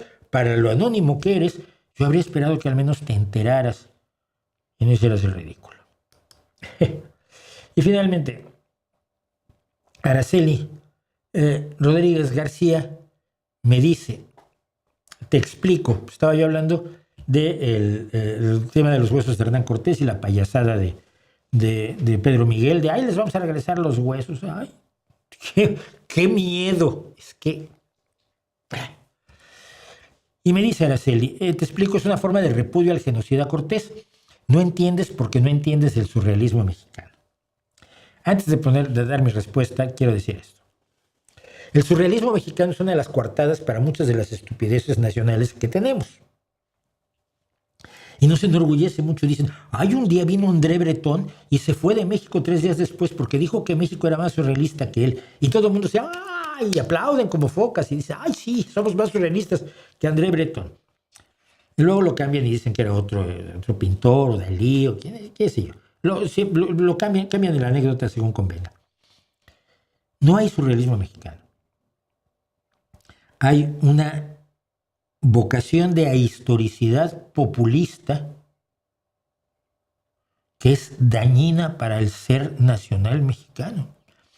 Que nos viven vendiéndonos el como México no hay dos y el viva México cabrones y el es mi bandera la enseña nacional. Y, calma. De verdad. Qué chingones somos los mexicanos. Sí, todo el mundo es muy chingón, pero aborda los problemas de México y deja el populismo. Mira, esto no es el surrealismo mexicano. Y por cierto, pero ya que estás en eso, repudiando genocidios, ¿para cuándo el repudio al genocidio de los mexicas? Contra todas las otras culturas de las que hemos hablado. El surrealismo mexicano es una mierda de coartada que ya deberíamos haber abandonado. Y finalmente, casi a tiempo, vamos a acabar hoy. CAS día, bueno, un anónimo K-5W o W. En España es W y en México es W. Luego aquí hay gente que dice Washington porque es una W. Porque es la influencia del alemán. Esa es la realidad. Bueno, ¿quiere usted decir que en el PSOE, especialmente en el de Sánchez, como si hubiera 7, no hay corrupción? A ver, no sé dónde dice eso. Para empezar, no hay un PSOE de Sánchez, hay un Sánchez del PSOE. Ha habido muchos secretarios generales, 140 y tantos años antes de Sánchez, y habrá otros muchos secretarios generales después de Sánchez. Este es el PSOE que tiene como secretario general a Sánchez, y Sánchez es del partido. Es el secretario general del partido. Ahora, en todas las actividades y grupos humanos hay corrupción, por desgracia. Todo intento por que no haya corrupción es enormemente, está condenado. Puedes reducirla a su mínima expresión, como se hace en muchos gobiernos, por ejemplo los gobiernos nórdicos, pero siempre hay alguno que se lleva el bolígrafo de la oficina a la casa y eso ya es corrupción. La diferencia es si la corrupción es estructural de la institución completa o es de personas independientes. El pillo que se te coló. La diferencia es si el partido los encubre y les paga el abogado o los echa y no les paga nada. La diferencia es si el partido los defiende o si el partido los denuncia. El PP ha sido condenado por corrupción estructural y hasta hoy encubre, paga a los abogados y defiende a sus más brutales corruptos: Montoro, Bárcenas, Zaplana, Rato, Matas, Granados. Rajoy recibía dinero ilegal en sobres en efectivo. Y era el presidente de gobierno y secretario general del PP. Y lo sabemos porque están los papeles. Bárcenas soltó los papeles. Y el actual secretario general del PP era el mejor amigo de Marcial Dorado, uno de los principales narcotraficantes de España. Y esto Marcial Dorado, después de salir de la cárcel, se lo ha reclamado, pero si él era mi amigo y mi mujer le hacía el desayuno. Se iban de viaje juntos. Eso es estructural y el PP ha sido condenado como organización delictiva. El PSOE no ha sido condenado por corrupción estructural. Ni encubre, ni paga abogados, ni defiende a los 3 acusados que están hoy a juicio: Koldo, Ábalos y Cerdán. Tú mencionaste solo a 2, por cierto, Koldo y Ábalos. O alguien mencionó solamente a Koldo y Ábalos. Cerdán también. El secretario de organización, que actuaban, por supuesto, de espaldas al partido. ¿Cómo vas a saber que te está robando uno de tus empleados? O de tus trabajadores, o de tus compañeros. Si trabaja a espaldas tuyas, precisamente. El PSOE tiene un mandato ético en sus estatutos y se ha ajustado a él sin grietas hasta hoy. El PP tiene más de 40 integrantes a juicio y más de 150 investigados. Hay una diferencia. En el PSOE hay gente corrupta, por supuesto, y los estamos buscando pecharlos. En el PP hay gente corrupta y los están buscando para subirlos de categoría para ver si reparten. Y con eso y poco más, damos por terminado el día de hoy en este canal del demonio, en este canal que a tanta gente molesta. Bueno, nuevo dinosaurio, el Bicharracosaurus, ni idea de qué estás hablando. ¿La diosa podría ser Marguerite Yourcenar? No, tiene que ser griega. ¿No ves el chitón? Esa ropa se llama chitón. Creo que se llama chitón. ¿El instrumento órgano fue desarrollado en la iglesia? No, que yo sepa, no. El antecesor del piano y los teclados, no. Curioso que mientras en China rechazaron más de 300 millones de euros por transmitir el Mundial, lo rechazaron por no transmitirlo, en México quieren detener la educación por el Mundial. A ver, ¿y qué quieres? ¿Quieres lo de China? ¿En serio? ¿En serio? ¿Quieres el Internet solo permitido por tu partido? ¿Te imaginas? No.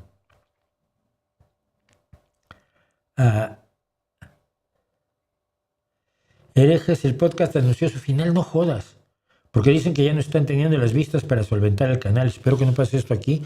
No, hay que salvar Herejes, el podcast. Así como hay que salvar el Rey va desnudo, hay que salvar Herejes, el podcast. Por favor. Sean más originales. Dactila, falángica, por favor. Lo guapa que es merece algo más en griego más culto. Durante muchos siglos los intelectuales eran religiosos, durante muchos siglos todos eran religiosos. Y si no lo eras, te quemaban. Muy fácil. Decía Obrador que los delincuentes también son seres humanos y merecen respeto. El narco es pueblo. Fue una vez que un grupo de ciudadanos, de indígenas, qué raro, le fueron a reclamar que por qué no le ponían alto al narco. Y decía él, es que el ejército, la cita es casi exacta, el ejército no puede usarse para reprimir al pueblo. Y uno de los hombres que están ahí desesperados le grita, pero el narco es pueblo. Es pueblo. Dices, bueno, cuando igualas a las víctimas y a los victimarios, acabas invitando a los rusos a participar en el desfile del 16 de septiembre y el darle la espalda a Ucrania, ¿verdad? Los ardillos y los tlacos son los otros.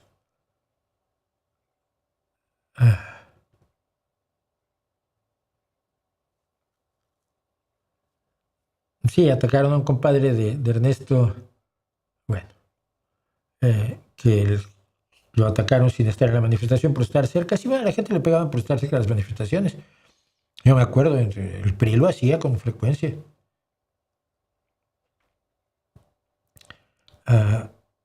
Protegen más a su narcogobernador. Se me hace una estupidez que el gobierno hable con un grupo criminal que no le interesa la vida de la población. Por supuesto que es estúpido.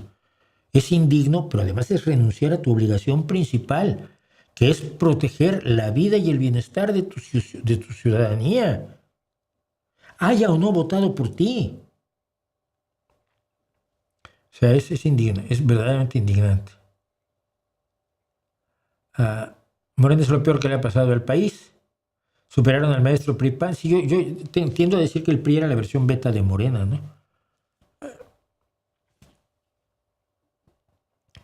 Unas mujeres de una comunidad de Guerrero hicieron un video implorando a Trump que intervenga en su comunidad. Sí, lo vi, pero desafortunadamente es gente, están desinformados. A Trump le va a interesar menos los indígenas mexicanos que a Sheinbaum.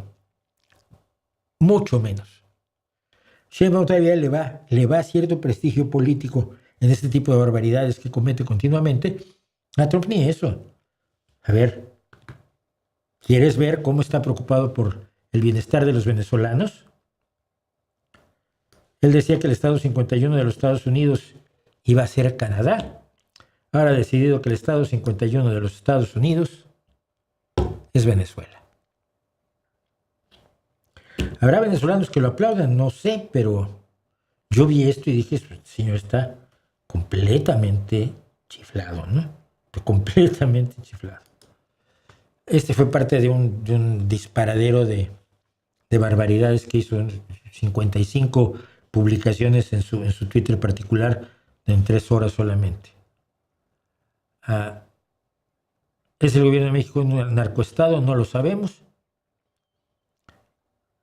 Ha hablado alguna vez del pranismo, respiracionismo. Sí hablé en un artículo, creo que no en vídeos nunca, porque casi nadie lo hace, se muere la gente, ¿no? Pero en el retorno de los charlatanes tengo algo sobre uno de estos gurús que decía que se alimentaba del aire nada más. Cuando no lo veían se metían unas hamburguesas de estas triples con doble de queso. Este es interesante y voy a probablemente terminar con esto. Dimo Pena, hoy 4NI, dice, ¿por qué Estados Unidos prohíbe venta de armas a varios países y permite venta de armas a México armando cárteles? No tienes idea, ¿verdad? Pero te voy a tratar de explicar. Mira, Estados Unidos permite que las empresas de armas del país que no pertenecen al gobierno le venda armas a los gobiernos de otros países para que esos gobiernos ejerzan la legítima defensa que debe ejercer cualquier país en defensa de su población, excepción hecha de México. Es la venta al gobierno de ese país. El gobierno de Estados Unidos autoriza que Lockheed, por ejemplo, le venda aviones caza a Alemania. No creo, porque Alemania usa el Eurofighter, pero no, a cualquier otro país.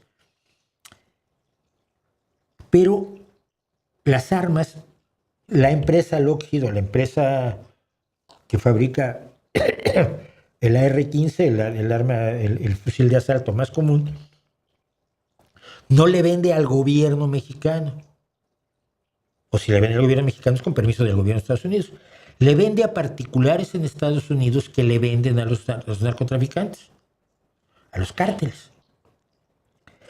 Pero no es, Estados Unidos no puede prohibir que se le venda a los cárteles porque ninguna empresa de armamento le está vendiendo a los cárteles. La libre venta de armas en los Estados Unidos permite que algunos particulares acopien armas que luego van y le venden a los narcotraficantes. Ese es uno de los problemas del libre tráfico de armas, del libre comercio de armas, de la libertad de estar armados que proclama Estados Unidos.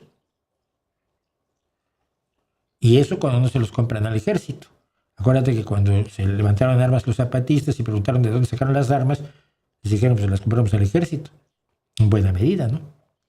Entonces, no confundas la venta a gobiernos con la venta por la vía de, quizás saltando por 2 o 3 intermediarios particulares, que lo que sale de una empresa fabricante de armas para compradores privados en Estados Unidos, después de 2 o 3 intermediarios, pueda venderse a los cárteles.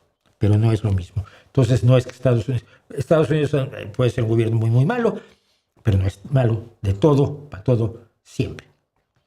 Y ahora, me voy. Muchísimas gracias por estar conmigo, muchísimas gracias por acompañarme. Nos vemos el miércoles, a ver si ahora sí puedo hacer lo de la ONU. No tengo tiempo, probablemente no lo haga y haga otra cosa, o no haga nada. Vamos a empezar a ser un poco más aleatorios, pero sí les pido sobre todo el apoyo al canal. Es urgente, es necesario, y se los voy a agradecer enormemente. Y supongo que los demás que vean el canal también se los van a agradecer.